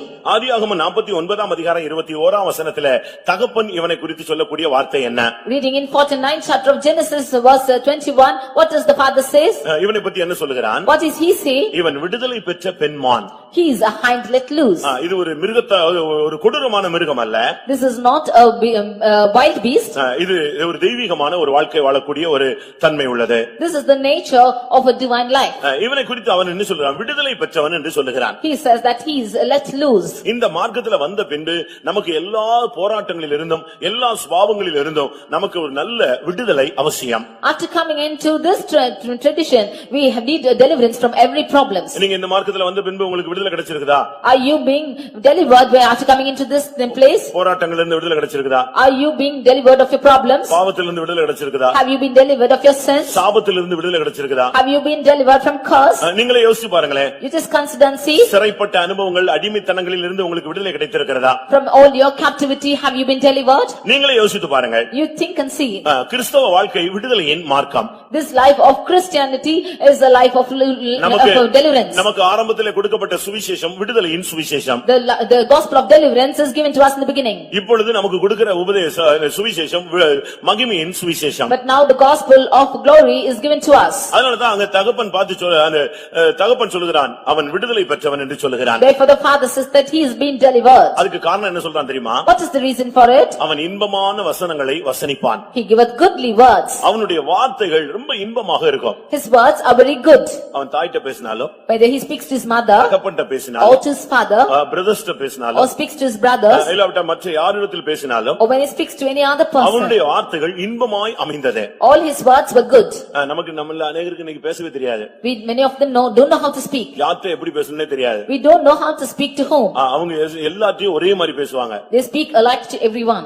யார்ட்ட எந்த மரியாதை கொடுக்கணும், எங்க எப்படி பேசணும், எங்க எப்படி பேசக்கூடாது, இந்த இன்பமான தன்மைகளை பேசக்கூடிய அந்த அனுபவம் अनेகருக்கு குறைவு.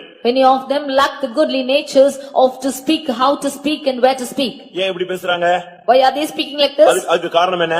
What are the reason? மறைந்திருக்கிற ரகசியம் அவங்களுக்கு சில காரியங்கள விடுதலை இல்லை. The hidden reason is that they have no deliverance from certain things. விடுதலை இருந்தால் அவன் பேசக்கூடிய வார்த்தை எப்படி இருக்கும்? இன்பமா இருக்கும். If they have deliverance, the words they speak will be good. விடுதலை இல்லாத மனிதர்கள் தான் தாறுமாறாக பேச ஆரம்பிக்கிறார்கள். Only those who have no deliverance, they speak in a perverse way. இங்க தகப்பன் மத்தவங்க எல்லாம் தாறுமாறா பேசின ஆளு இவனை பத்தி சொல்றான், இவன் இன்பமான வசனங்களை வசனிப்பான். This father spoke differently about the others, but he says that he giveth goodly words. மத்தவங்க எல்லாம் தகப்பன்ட்ட எப்படி பேசணும்னு தெரியாது. The fathers don't know how to speak to the father. அவங்க ஒவ்வொருத்தரும் ஒவ்வொரு விதங்கள்ல பேசினாங்க. They all spoke in different angle. ஆனா இவன் போய் இன்பமாய் பேசுவான். But he will speak good words. நம்முடைய வார்த்தைகள் இன்பமா இருந்தால் நீ விடுதலை பெற்று விட்டாய் என்று அர்த்தம். If our words are goodly words, you are being delivered. உபாகமம் 33ஆம் அதிகாரத்தை நாம் பார்க்கும் பொழுது When we read in Deuteronomy chapter 33, 23ஆம் வசனத்திலே verse 23, ஊழியக்காரனுடைய ஆசீர்வாதம் என்ன? we see the blessing of the worker. அவனை குறித்து தேவனுடைய தீர்க்கதரிசன வார்த்தை என்ன? What is the prophetical word from the Lord? Naphtali கர்த்தருடைய தயவினால் அவன் திருப்தி அடைவான்.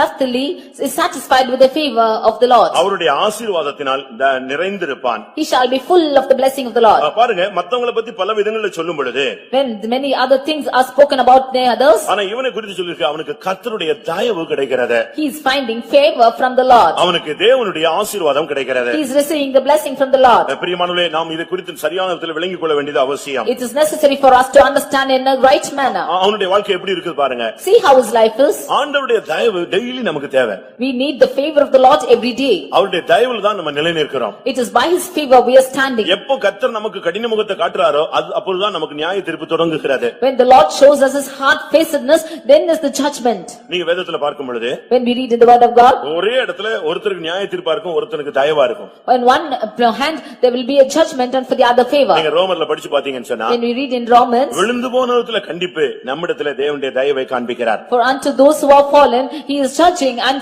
to us he is showing his favor. இஸ்ரவேல் ஜனங்களுக்கு தயவு, பார்வோனுடைய சேனைகளுக்கு கண்டிப்பு. For the children of Israel is favor and judgment to the Pharaoh. எந்த சூழ்நிலையிலும் கண்டிப்பு என்கிற பாதைக்கு நம்ம போகவே கூடாது. கர்த்தருடைய தயவிலேயே நின்று பழக வேண்டும். We should not go into the condemnation of the Lord, but be in the favor of the Lord. அவனுக்கு தேவனுடைய ஆசீர்வாதங்கள் கிடைத்தது. He received the blessings from the Lord. அது வானத்தின் ஆசீர்வாதத்தை காண்பிக்கிறது. That shows the blessings of heaven. இல்லாவிட்டால் உன்னதத்தின் ஆசீர்வாதத்தை காண்பிக்கிறது. Or it shows the blessings of above. எபேசியர் 1:3 ஆவிக்குரிய உன்னதங்களில் உள்ள சகலவிதமான ஆவிக்குரிய ஆசீர்வாதங்களால் தேவன் நம்மை நிறைத்திருக்கிறார். And we read in Ephesians 1:3, we see that he is filling us with spiritual blessings in heavenly places. கர்த்தருடைய பரிசுத்த நாமத்துக்கு மகிமை உண்டாவதாக. Glory be to the holy name of the Lord. இது இவனுடைய வாழ்க்கையில் உள்ள ஒவ்வொரு அம்சங்களை காண்பிக்கிறது. This shows the different aspects of his life. பாருங்க, ரெண்டு பேரும் தாயும் அழகாக அவனை புகழ்கிறார்கள். You see that both these parents, mothers are blessing them. ரெண்டு பேருக்கும் தகப்பன் அருமையான வாக்குத்தத்தங்களை சொல்லுகிறான். We see the father is giving them good promises for the ஊழியக்காரனும் ரெண்டு பேரை அழகாக ஆசீர்வதிக்கிறான். and the worker is also blessing both in a good way. இதுதான் கிறிஸ்தவ வாழ்வின் பூரணம். This is the perfection of a Christian life. கடைசியாக இவங்க இணைந்து செயல்பட்ட அனுபவத்தை நாம் பார்க்க போகிறோம். But we see both of them working together now. நியாயாதிபதிகள் In Judges 5ஆம் அதிகாரம் chapter 5, 18ஆம் வசனத்தை வாசிப்போம். read verse 18. நியாயாதிபதிகள் 5ஆம் அதிகாரம் 18ஆம் வசனம். செபுலோனும் நப்தலியும் போர்க்களத்து முனையிலே தங்கள் உயிரை எண்ணாமல் மரணத்துக்கு துணிந்து நின்றார்கள். கர்த்தருடைய பரிசுத்த நாமத்துக்கு மகிமை உண்டாவதாக. Glory be to the holy name of the Lord. பலரும் பல விதங்கள் இருக்கும்போது இந்த ரெண்டு பேரும் மட்டும் யுத்த களத்துல மரணத்துக்கு துணிந்து நின்றவர்கள். When the others are found in different aspects, both of them jeopardized their lives. அங்கேயும் 12 பேர் இருக்காங்க. There are 12 of them here. ஆனா அவங்க எல்லாருமே இணைந்து செயல்பட்டவர்களாக சொல்ல முடியாது. But we cannot say all of them joined together and worked. ரூபனை பார்த்தா அவன் வரவே இல்ல. When we see Reuben, he did not come. அவன் பேசாம அங்கேயே இருந்து விட்டான். He stayed there alone. கீலேயாத் மனுஷரும் வரவே இல்லை. Even the people of Gilead did not come. Asher மனுஷரும் வரவே இல்லை. The people of Asher did not come. இப்படி நீங்க படிச்சு பாத்தீங்கன்னு சொன்னா அநேகர் அந்த யுத்தத்துக்கு வரவே இல்ல. Many of them did not come for the war. கிறிஸ்தவ வாழ்க்கை என்பது, ஜெபம் என்பது, விசுவாசம் என்பது ஒரு யுத்த களம். When we say the Christian life or prayer of faith, this is the field of a war. இந்த போர்க்களத்துல நீங்கள் முதுகை காட்டி விடக் கூடாது. In this war field, we should not show your back. நல்லா நம்ம சர்வாயுத வர்க்கெல்லாம் நமக்கு கேட்டு கேட்டு கேட்டு தரிச்சு வைக்கிறோம். We read about the armor of our spiritual life. தாவீதின் நாட்கள்ல கோலியாத்தின் நாட்களை குறித்து நான் பார்க்கும் பொழுது, When we read in the days of David and of Goliath, இந்த கோலியாத் வந்து நின்று டெய்லி சில காரியங்களை பேசுவான். this Goliath is coming and speaking every day of certain things. இவங்க எல்லா இஸ்ரவேலரும் சர்வாயுத வர்க்கத்தோட தான் அங்க வந்து நிப்பாங்க.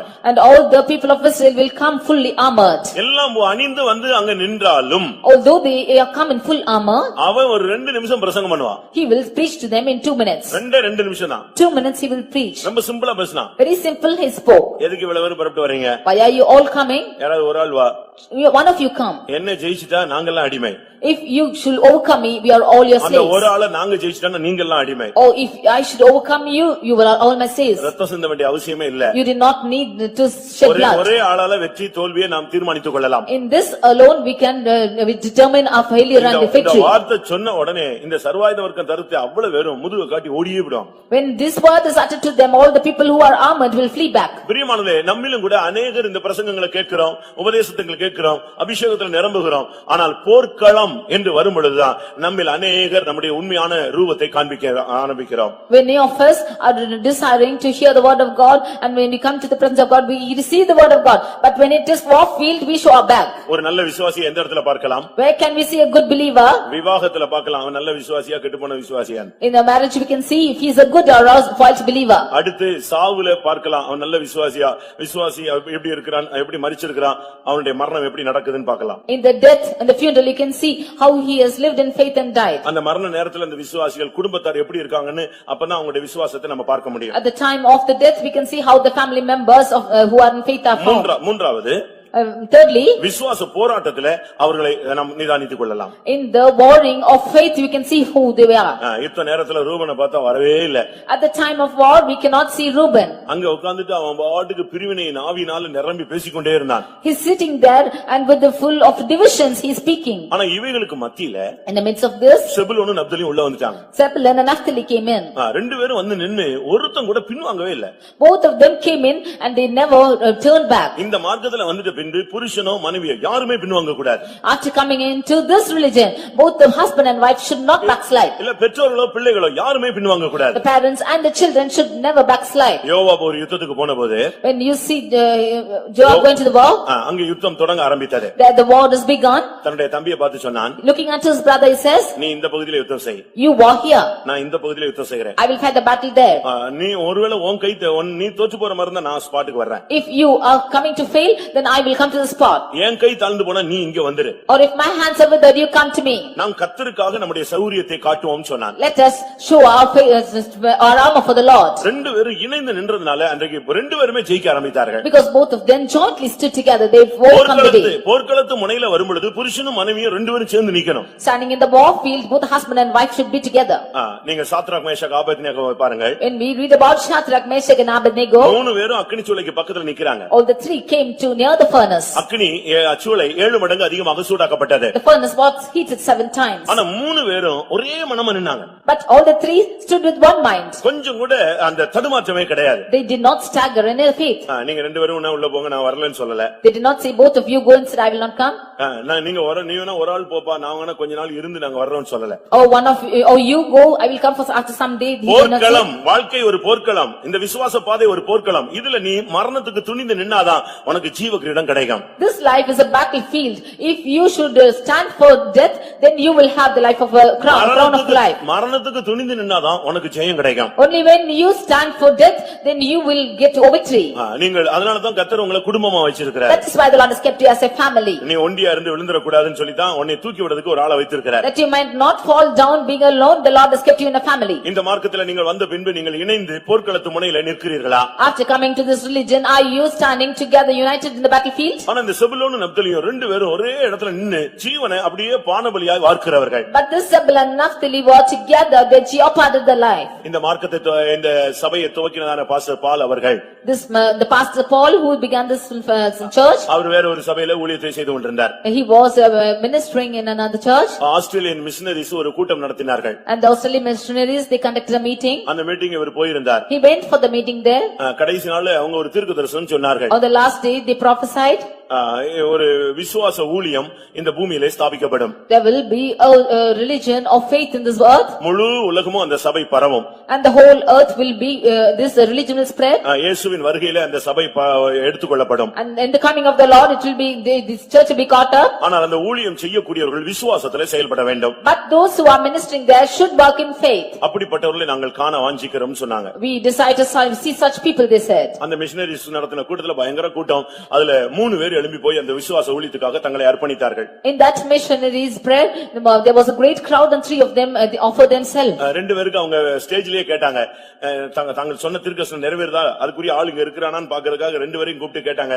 அவங்களுக்கு அந்த விசுவாசத்தை பத்தி பேச முடியல, ஒப்பு கொடுக்க முடியல.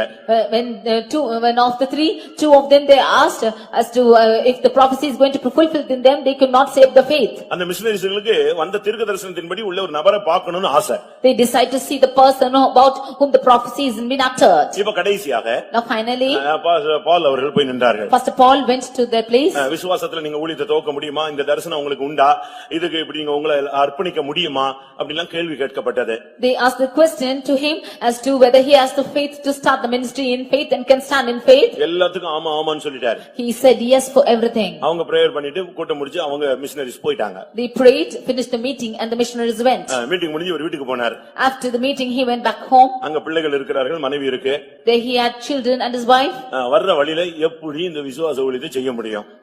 On the way he decided to do the life of faith. இப்போ ஒரு மன போராட்டம். He had the trouble in his mind. ரொம்ப எழுப்புதலோட வந்தவர் இப்ப முகம் சுண்டி போய் வீட்டுக்கு போய் சேர்றார். With great revival he came but turned back home with a long phrase. அங்க போனா அவங்க அந்த சகோதரி மனைவி கேட்டாங்க, என்ன நல்லா தானே போனீங்க, வரும்போது இப்படி டல்லா வர்றீங்களே, என்ன விஷயம்? There his wife inquired as to why he went very happily but now coming with a long long face like அப்ப this. இந்த விசுவாச ஊழியத்தை பத்தி அவர் பேசினார். Then he spoke about the life of faith. அவங்க சொன்னாங்க நீங்க என்ன செஞ்சுட்டு அங்க என்ன சொல்லிட்டு வந்தீங்கன்னு கேட்டாங்க. Then he asked as to what he said there. நான் அர்ப்பணித்து விட்டு வந்தேன்னு சொன்னார். I offered myself for it. ஒப்பு கொடுத்துட்டீங்க இல்லையா? You gave yourself. ஒண்ணுமே இல்லாட்டாலும் தண்ணியை குடிச்சிட்டே நம்ம விசுவாசம் நிப்போம்னு சொன்னாங்க. Even if we don't have anything, let's drink water and live by faith. நீ அப்படி சொல்றியான்னு கேட்டாராம். Will you say like that? ஆமா தண்ணியை குடிச்சிட்டே கடைசி வரைக்கும் நம்ம நின்றலாம் ஆண்டவருக்காக. She said, yes, we can drink water and live for the Lord. தண்ணி கிடைக்கும் இல்லையா நமக்கு? If not water, okay. அத வச்சு நம்ம வாழ்ந்து காட்டிரலாம். Let us live by it and live. உடனே தைரியப்பட்டு அந்த விசுவாச ஊழியத்தை துவக்கினார். Bravely he began this life of faith. இதுதான் அந்த ஆலமரத்தினுடைய ஒரு கிளை தான் இப்ப இங்க இருக்கு. This is the one of the branches of that great tree.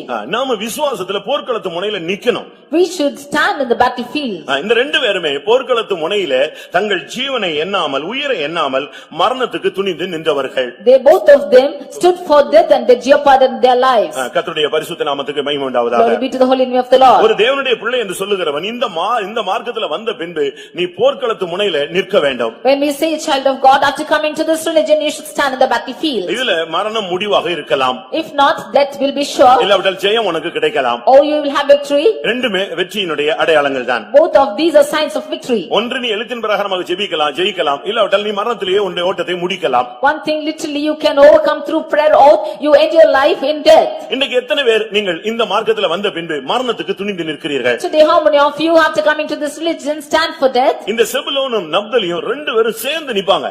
These both Zebulun and Naphtali stood together. ரெண்டு பேருமே அந்த போர்க்களத்து முனையில நின்னா என்ன வந்தாலும் சரி அடிபட்டாலும் சரி அங்கேயே நின்னு கர்த்தருக்காக ஜெயத்தை பெறுகிறவர்கள். Even if they are beaten, they will stand for the Lord and get victory for the Lord. இந்த உலகத்துல நாம் வந்துட்ட பின்பு நமக்கு ஒரு விசை தான் இந்த வாழ்க்கை. After coming to this world, we have once give this life. இந்த வாழ்க்கையிலும் கூட நீ தோற்று போன ஒரு ஓட்டத்தை முடித்து விடக் கூடாது. You should not finish your race defeated. நீ உன்னுடைய வாழ்க்கையில உன் பிராணனை பிடித்துக்கொண்டு கர்த்தருக்காக நிற்க வேண்டும். Holding your life, you should stand for the Lord. முதலாம் நாளாகமத்திலே பார்க்கும் பொழுது Reading in First Chronicles 11ஆம் அதிகாரத்திலே chapter 11, தாவீது ஒரு விடாய்த்து போன ஒரு நேரத்திலே we see when David was very எனக்கு தண்ணி குடிக்கணும்னு ஆசை இருக்கு. he longed to drink water.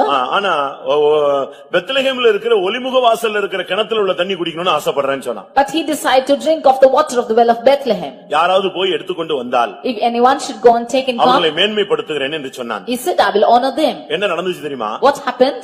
அந்த பெத்லகேம் அப்பொழுது சத்துருடைய கையில ஸ்ட்ராங்கா இருக்கு. That day Bethlehem was strongly in the hands of the enemies. முழுவதும் போர் வீரர்கள் சூழ்ந்திருந்த ஒரு இடம். That was full of soldiers. ஆனா என்ன நடந்தது? What happened? மூன்று பேர் உள்ள போயிட்டாங்க. Three of them went inside. அவங்க உள்ள புகுந்து போய் அந்த கிணத்துல தண்ணி எடுத்துட்டு வந்துட்டாங்க. Three of them break through the place and they took the water and came. 1 நாளாகமம் 11ஆம் அதிகாரம் First Chronicles chapter 11. 19ஆம் வசனத்துல பார்க்கும் பொழுது When we read in 19th அவங்க verse, ஜீவனை பிடித்து கொண்டு போனவர்கள். they put their lives in jeopardy. தங்கள் பிராணனை எண்ணாமல் அதை கொண்டு வந்தார்கள். They counted not their lives and they brought it. அவங்க துணிஞ்சு உள்ள போயிட்டாங்க. பிராணனை அவங்க சாவை பத்தி கவலைப்படல. தண்ணி எடுத்துட்டு வரணும். செத்துட்டா கூட பரவாயில்ல. தண்ணியோட வந்துறணும் தான் போனாங்க. They did not count their lives to death, but they wanted to come back with water. ஒரு தேவனுடைய பிள்ளை என்று சொல்லுங்க இந்த மார்க்கத்துல வந்துட்ட பிறகு நீ மரணத்துக்கு பயப்படக்கூடாது. A child of God after coming to this religion should fear not death. யார் விசுவாசத்துல தடுமாறுவது? Who is failing in faith? யார் பின்வாங்கி போவது? Who is backsliding? சாவு பயம் இருக்கிறவங்க மட்டும் தான் பின்வாங்குறாங்க, மறுதலிக்கிறாங்க. Only those have the fear of death, they backslide and they reproach. பேதுரு அந்த அரண்மனையில மறுதலித்ததுக்கு காரணம் என்ன?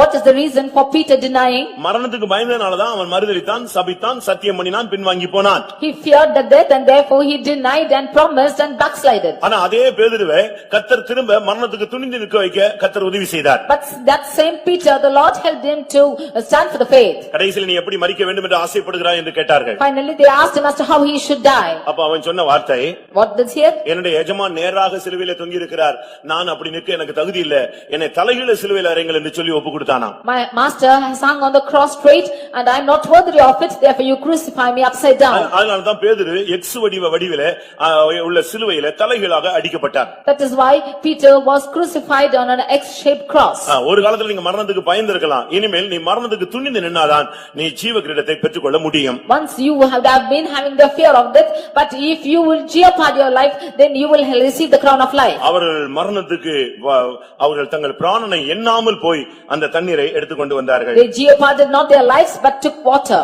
இந்த கோலியாத்தை கொல்லும் பொழுது தாவீது எப்படி போனான்? How did Goliath go how did David go before Goliath? என்னைக்குனாலும் மரணம் வருங்க. Any day death will come. கூட்டம் முடியறதுக்குள்ள மறிக்கலாம், கூட்டம் முடிஞ்சு போகும்போது மறிக்கலாம், நாளை மறிக்கலாம், இல்ல 40 வருஷம் இழுத்துக்கொண்டே இருக்கலாம்.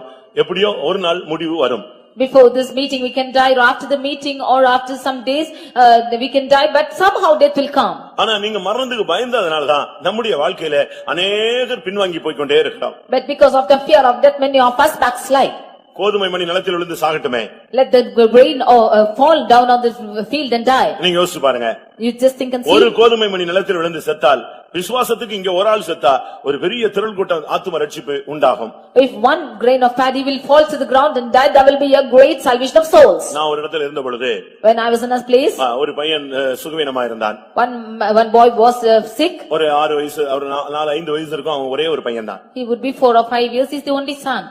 அவனுக்கு வியாதி வந்த உடனே அவனுக்கு ஃபெய்த்தம்ல போட்டாங்க. They brought him to the faith home when he was sick. கொஞ்ச நாள் ஜெபித்தாங்க. They prayed for some days. நாங்களும் ஜெபித்தோம். And we also prayed. ஆனா அந்த பையன் ஃபைனல் ஸ்டேஜுக்கு போய்ட்டான். But that boy went to final stage. அந்த தாய்க்கு அதை சகிக்கவே முடியல.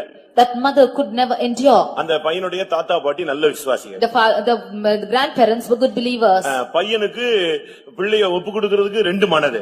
The boy had a dual mind to give their son. பிரசங்கம் கேட்கும் பொழுது ஃபெய்த்தம் வந்துட்ட பிறகு விசுவாசத்தை பத்தி பேசுவான். வீட்டுக்கு போனவனே இந்த மனைவி சொல்லுவா, ஒரே பிள்ளை, உங்க அம்மா பேச்ச கேட்டு ஃபெய்த்தம்ல போட்டிருக்கீங்க, ஏதாவது ஆகட்டும் பாரு, இன்னைக்கு உன் பிள்ளை செத்துருவான்னு சொல்லுவா. When he comes to the church, when he hears the message, he will be full of faith, but when he goes back home, his wife would say that he's the only son. If anything happens to my son, you're gone. கடைசில அந்த பையன் last ஸ்டேஜுக்கு போய்ட்டான். Lastly the son went to a last stage. நாங்கலாம் அழுது ஜெபித்தோம். We prayed all in tears. அதுக்கு பிறகு பேச்சு போயிடுச்சு. Lastly his talking is over. அவனை உட்கார கூட வைக்க முடியாது. We cannot make him to sit. உடம்பெல்லாம் ஷிவரிங் ஆகும். He is sure. பயங்கர கஷ்டப்படுவான். He will suffer more. அப்ப எல்லாரும் சொன்னாங்க இவன் இன்னும் ஒரு 2-3 நாள்ல செத்துருவான். Then all the others said in 3 days he will die. ஆனா கர்த்தர் என்ன பண்ணார் தெரியுமா? But you know what the Lord did? அவனை சுகமாக்கிட்டார். The Lord healed him. இப்ப சுகமாக்கிட்டான். ஆனா அவனுக்கு பேச்சு திறமை வரவே இல்ல. Now he is healed but he is not able to talk. அந்த தகப்பனுக்கு பயங்கர வருத்தம். That father was so grieved. அவனுக்குமே சின்ன வயசு தான். He is also young.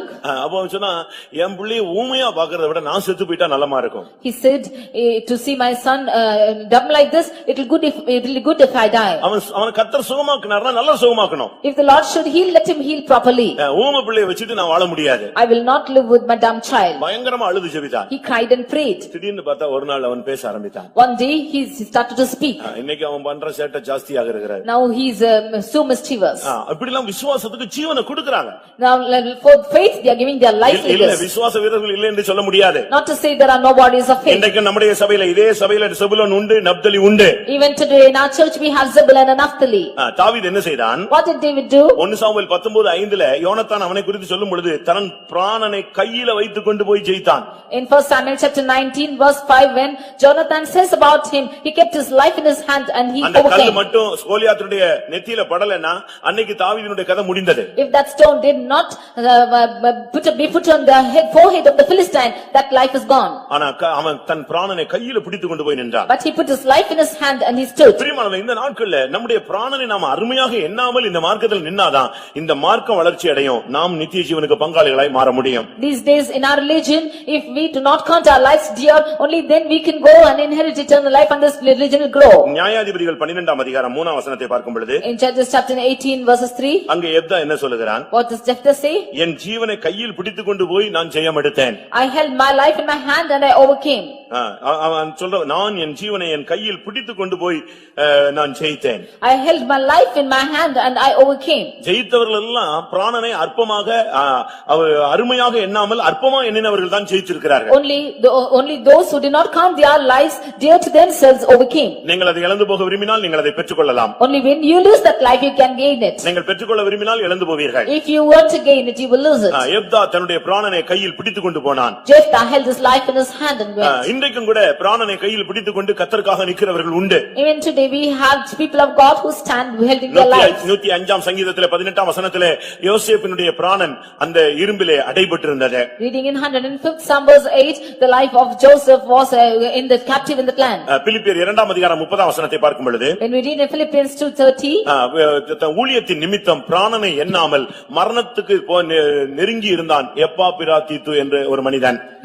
we see that Epaphroditus, he was standing for the faith and he did not desire ஊழியத்தின் death. நிமித்தம் மரணத்துக்கு சமீபமாய் இருந்தான். Because of his ministry, he desired death. ஆனா பிராணனை அவன் அருமையாக He எண்ணவில்லை. did not count his life dear to himself. இந்த எப்படினாலும் நீங்க இந்த உலகத்துல என்னதான் நீங்க உங்களை பாதுகாத்து பராமரித்து மெயின்டைன் பண்ணி நீங்க என்னெல்லாமோ செஞ்சு பாருங்க, ஆனா கட்டாயம் ஒரு நாள் நினைஞ்சாகணும் இந்த உலக வாழ்க்கையை முடித்தே ஆக வேண்டும். However you preserve yourself in this life and to do anything in this world, one day you will have to end your life. ஆனா தோற்று போய் முடிச்சிடாதீங்க. But do not end in failure.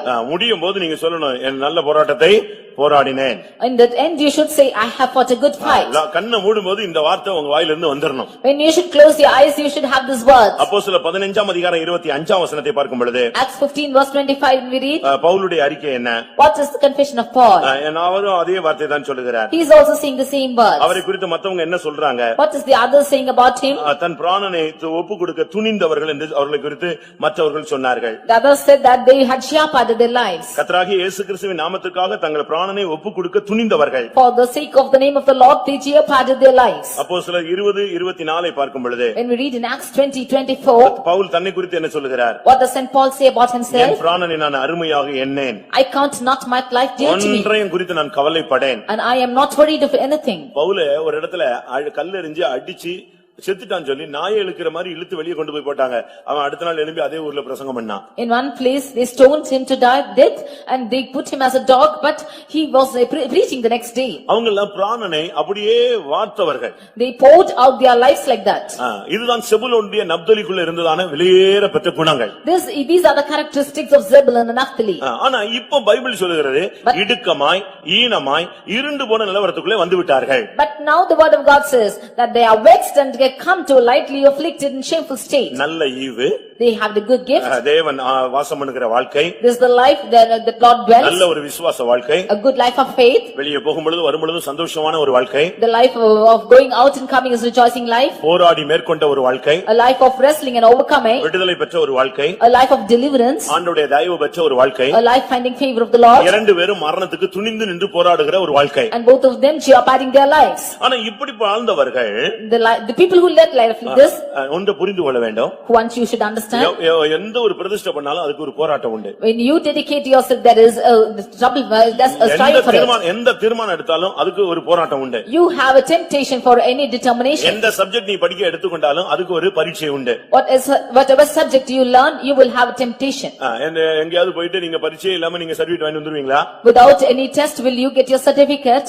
பிரியமானவர்களே, நம்முடைய வாழ்க்கையில கூட சில நேரங்களில் இப்படிப்பட்ட பரீட்சைகள் அனுமதிக்கப்படுகிறது. There are such examinations preferred in our life too. இவ்வளவு தெளிவான ஆவிக்குரிய தன்மை உள்ள இந்த இடம் இடுக்கமாய் ஈனமாய் இருண்டு போய் மாறிவிட்டது.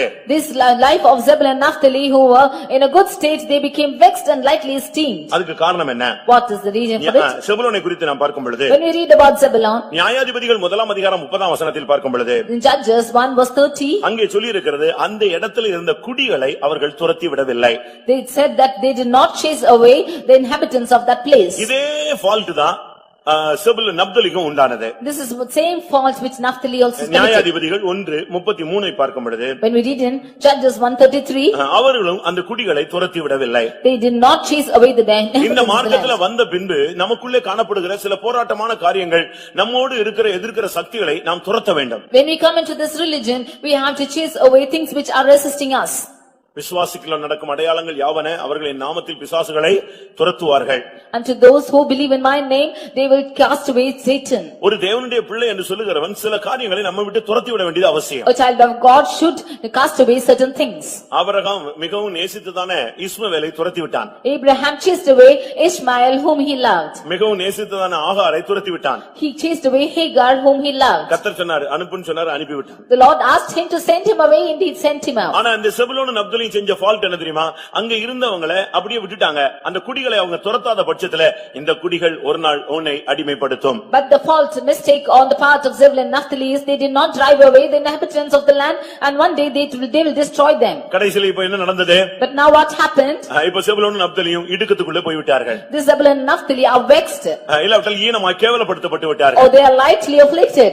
இப்பொழுது இருண்ட சூழ்நிலைக்கு தள்ளப்பட்டார்கள். They are gone into a dark state. அடுத்த காரணம் என்று சொல்லப்பட்டிருக்கிறது. The next reason is இரண்டாம் நாளாகமம் 30ஆம் அதிகாரம் 11ஆம் வசனத்தை பார்க்கும் பொழுது 2 Chronicles 30 verse 11. அங்கே செபுலோனை குறித்து சொல்லி இருக்கிறது. There we read about Zebulun. சிலர் மனத்தாழ்மையா இருந்தார்கள், சிலர் மனத்தாழ்மையா எருசலேமுக்கு வரவே இல்லை. Some of them were with humble spirit, but some of them did not come back to Jerusalem. ஒரு காலத்துல நல்லா இருந்த ஒரு நல்ல ஈவை பெற்றவன் இப்பொழுது மனத்தாழ்மை இல்லாத ஒரு தன்மைக்கு கொண்டு வரப்படுகிறான்.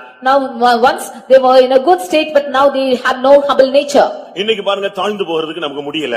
Today we are not able to humble ourselves. ஒரு சிலர்லாம் பேர்ல தான் தாழ்த்துவாங்க. For name's sake, some of them humble themselves. சாட்சி சொன்னா சொல்லுவாங்க குப்பை தூசி மண்ணு என்னெல்லாமோ சொல்லுவாங்க. When we ask them to testify, they count themselves as dust and ashes. பெங்களூர்ல ஒரு அம்மா எப்ப எழும்பினாலும் சாட்சி சொல்லுவாங்க. One person in Bangalore, she will testify like this. எப்ப எழும்பினாலும் அவங்க அப்படி சாட்சி சொல்லுவாங்களா? Whenever she stands up, she will testify. நான் ஒரு அடிமை, I am an slave, நான் ஒரு தூசி, I am a dust, நான் ஒரு குப்பை. I am an ash. எப்ப எழும்பினாலும் இவங்க இதான் சாட்சி. Like this she will testify. என்ன நடந்தது? What happened? அந்த ஆராதனை முடிந்த உடனே சண்டே ஸ்கூல் பையங்கள்லாம் வந்து சிஸ்டர் குப்பைன்னு கூப்பிட்டாங்க. So the Sunday school children, after the meeting, they came and asked, called her Sister Dust. இந்த குப்பை போகுது பாருன்னு சொன்னா. They said that the dust is going. இந்த தூசி போகுது பாருன்னு சொன்னா. See that this earth is going. அது அவங்களுக்கு பயங்கர டென்ஷன் ஆயிடுச்சு.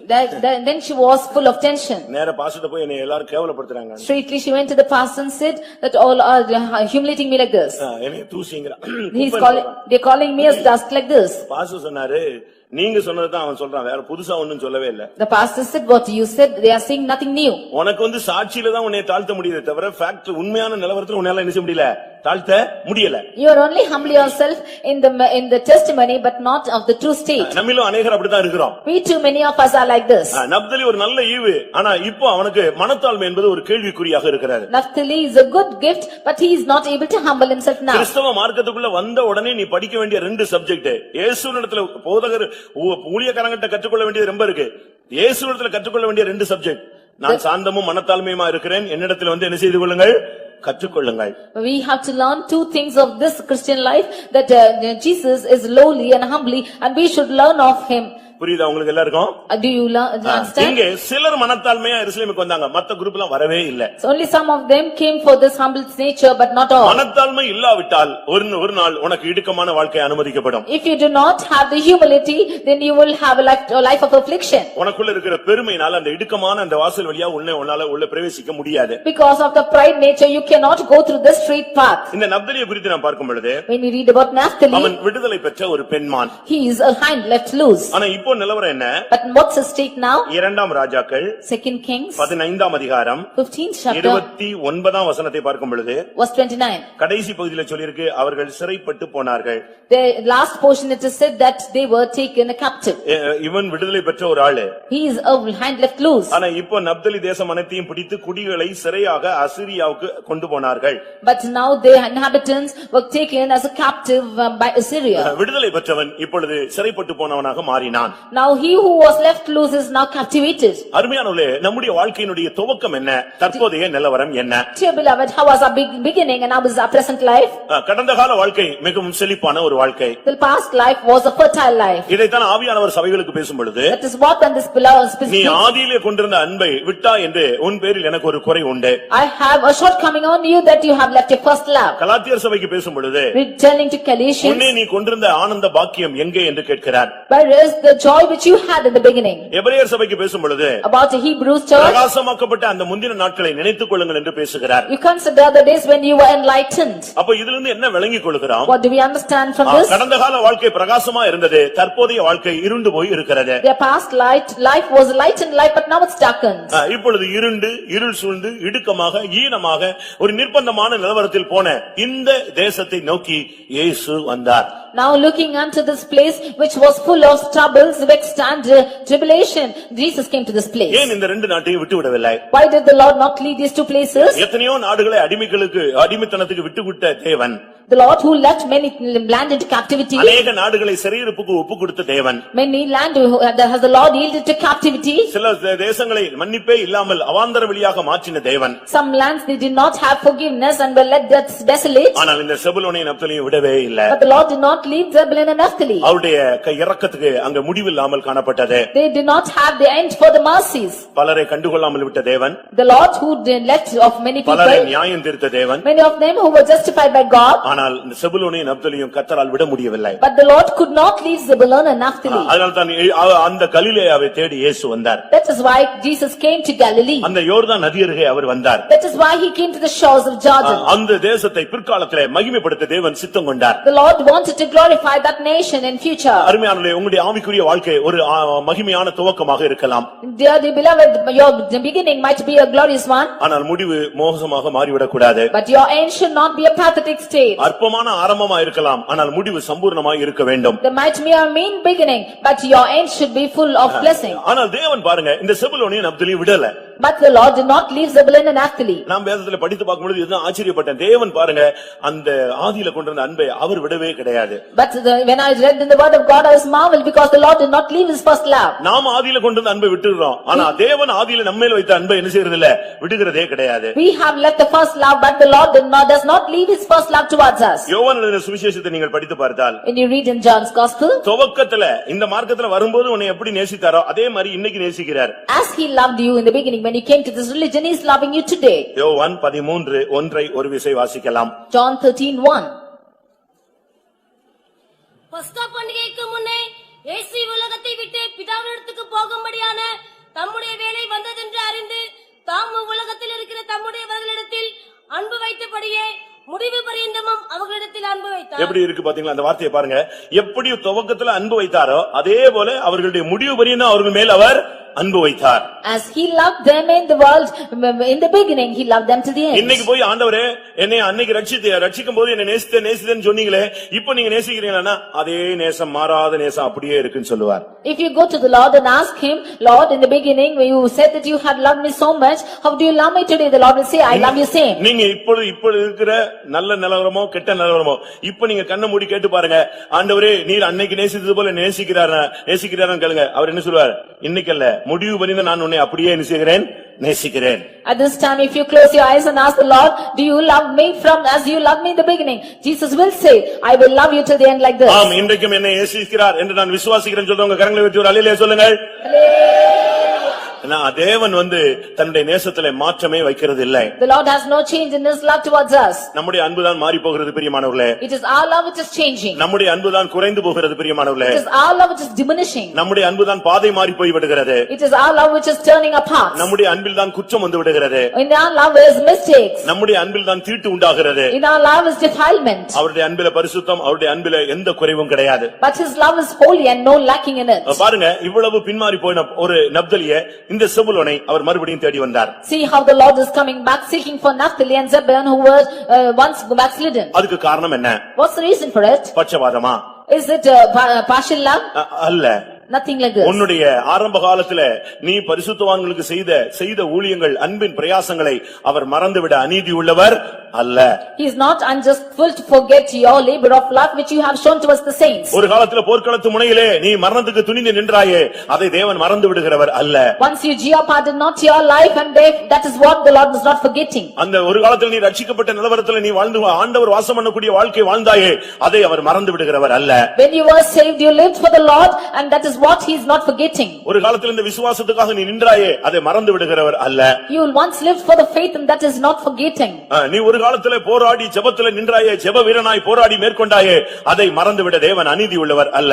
Once you strove in prayer and you stood for the faith of the Lord and that Jesus is not able to forget it. விடுதலை பெற்ற வாழ்க்கை நீ வாழ்ந்த காலங்களை தேவன் மறந்து விட அநீதி உள்ளவர் அல்ல. The days when you lived a life of deliverance, the Lord is not able to forget it. அது தேவன் பார்க்கிறது. அந்த போர்க்குளத்து மனையிலே அவன் நின்றான்.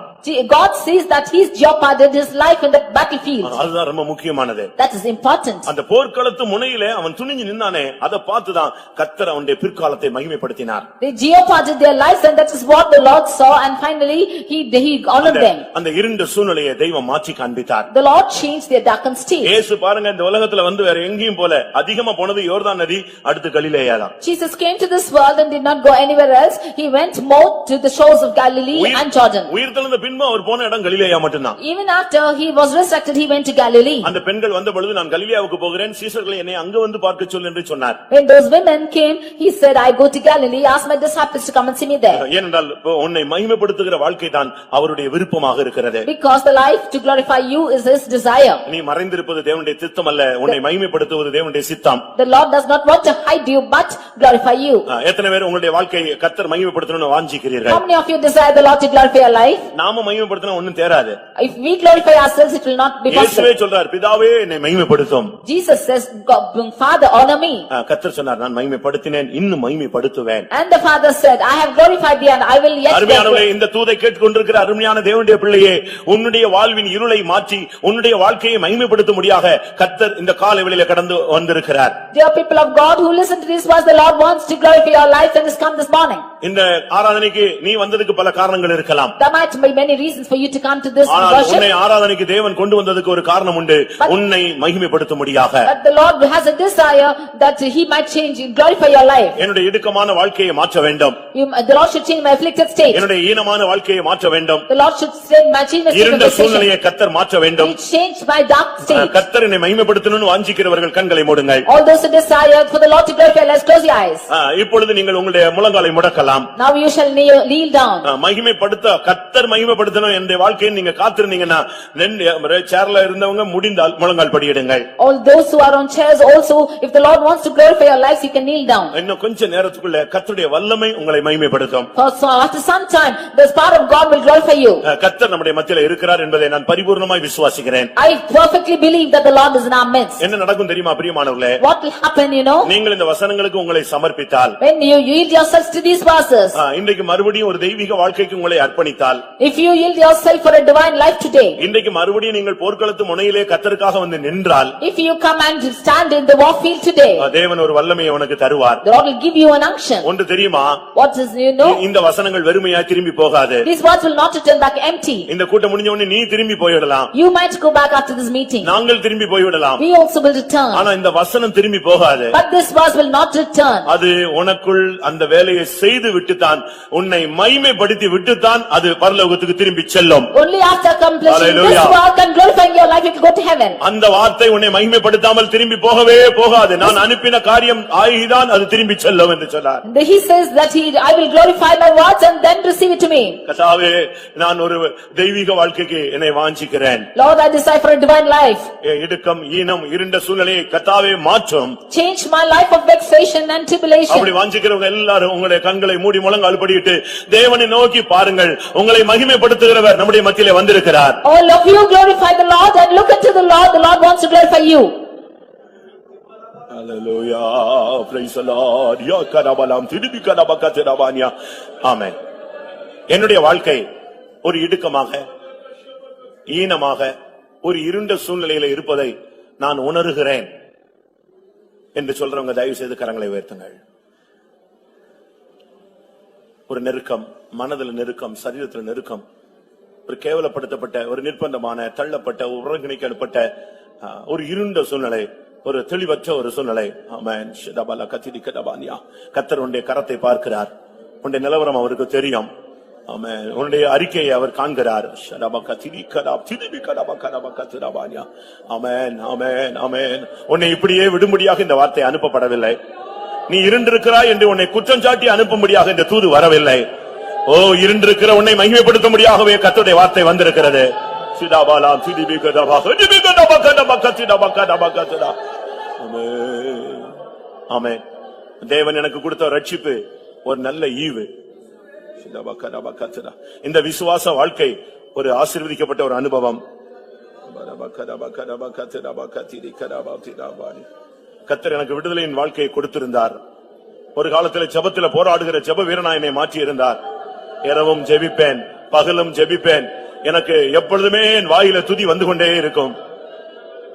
ஒரு காலத்துல மரணம் எனக்கு துச்சமாக இருந்தது. சாவை எனக்கு பயமே இல்லாமல் இருந்தேன். அப்படி எத்தனை பேர் வாழ்ந்தீர்கள் பிரியமானவர்களே? நல்ல ஜெப வீரனாயிருந்தேன், விசுவாசத்தை காத்துக்கொண்டேன். ஆனால் இப்பொழுதோ என் நிலவரம் மிகவும் பின்தங்கி விட்டது. ஆமா, நீங்கள் சோர்ந்து போக வேண்டாம். நான் சில நிமிடங்கள் தருகிறேன். உன்னை மகிமைப்படுத்தக்கூடிய மகிமையின் ஆவி உனக்குள்ளே வரும். ஹல்லேலூயா. ரபக ரபகத் ரபலகத் ரபானியா. 2-3 நிமிடம் கர்த்தருடைய ஆவிக்கு இடம் கொடுக்கும். ஆவியானவர் இப்பொழுது நமக்குள்ளே வந்து இருள் சூழ்ந்த சூழ்நிலையை மாற்றுவார். மரண இருளில் கிடக்கிற ஜனங்கள் பெரிய வெளிச்சத்தை கண்டார்கள் என்று அடுத்த வசனம் சொல்லுகிறது. ஆமென். ஆவியானவர் உன்னை மகிமைப்படுத்துவார். ஹல்லேலூயா. உன் ஊழியம் மகிமைப்படும். ஹல்லேலூயா. உன் விசுவாச வாழ்க்கை மகிமைப்படும். உன்னுடைய பிள்ளைகள் மகிமைப்படுத்தப்படுவார்கள். உன் குடும்பம் மகிமைப்படுத்தப்படும். ஆமென். உன் ஆவிக்குரிய வாழ்க்கை, விசுவாச வாழ்க்கை மகிமைப்படுத்தப்படும்.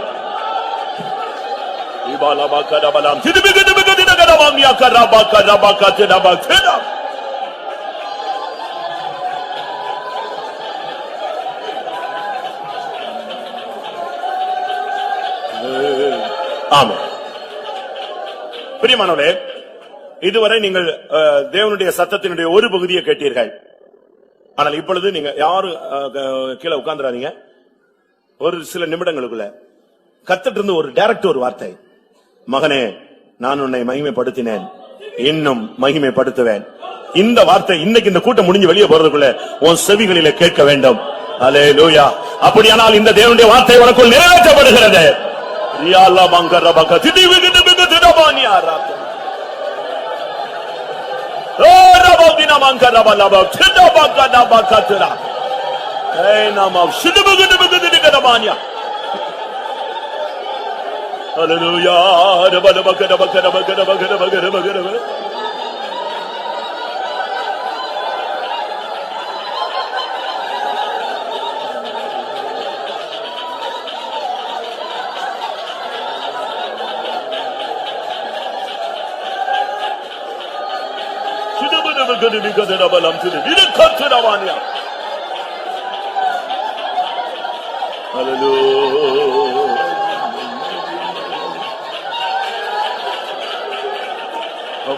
Hallelujah, hallelujah. Amen. Amen. இருள் சூழ்ந்த வாழ்க்கையிலே என்னுடைய ஊழியம், என்னுடைய குடும்பம், என்னுடைய தொழில், என்னுடைய வீடு, என்னுடைய சந்ததி போய்விட்டது. கர்த்தர் இறங்கி மகிமைப்படுத்தினால்தான், தேவனே இறங்கி என்னை மகிமைப்படுத்தினால்தான் இந்த இருள் நீங்கும் என்று நான் காத்துக் கொண்டிருக்கிறேன். அப்படி சொல்றவங்க யாராவது இருக்கீங்களா? டைரக்டா கர்த்தர் இறங்கி எனக்கு ஒரு பிரத்யட்சமான ஒரு கிரியை நடப்பிக்க வேண்டும். ஆமென். அதற்கு தான் நான் இந்த ஆராதனைக்கு ஓடி வந்தேன். ஆமென். மலைகளின் மத்தியில் நான் ஓடி வந்தேன், தாகத்தோடு வந்தேன். ஆமென். தெய்வமே நீர் என்னை மகிமைப்படுத்து. சிதபலா கரபக திதபலா. உன்னை மகிமைப்படுத்துவார் என்று அந்த வார்த்தை வந்து கொண்டிருக்கிறது. அல்லேலூயா. இஸ்ரவேலே நான் உன்னில் மகிமைப்படுவேன். ஓ ரபம் திதிபிக திதபக டபக திதபலா கதிதபானியா.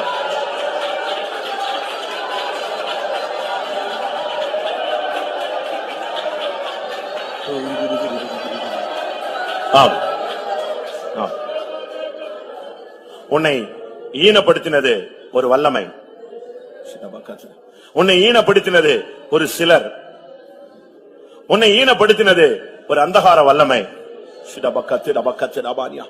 நீ இந்த கூட்டத்திலே நீ மனங்கசந்து நீ போராடி கொண்டிருக்கிறபடினால் அந்த வல்லமையை கர்த்தர் இப்பொழுது கடிந்து கொள்கிறார்.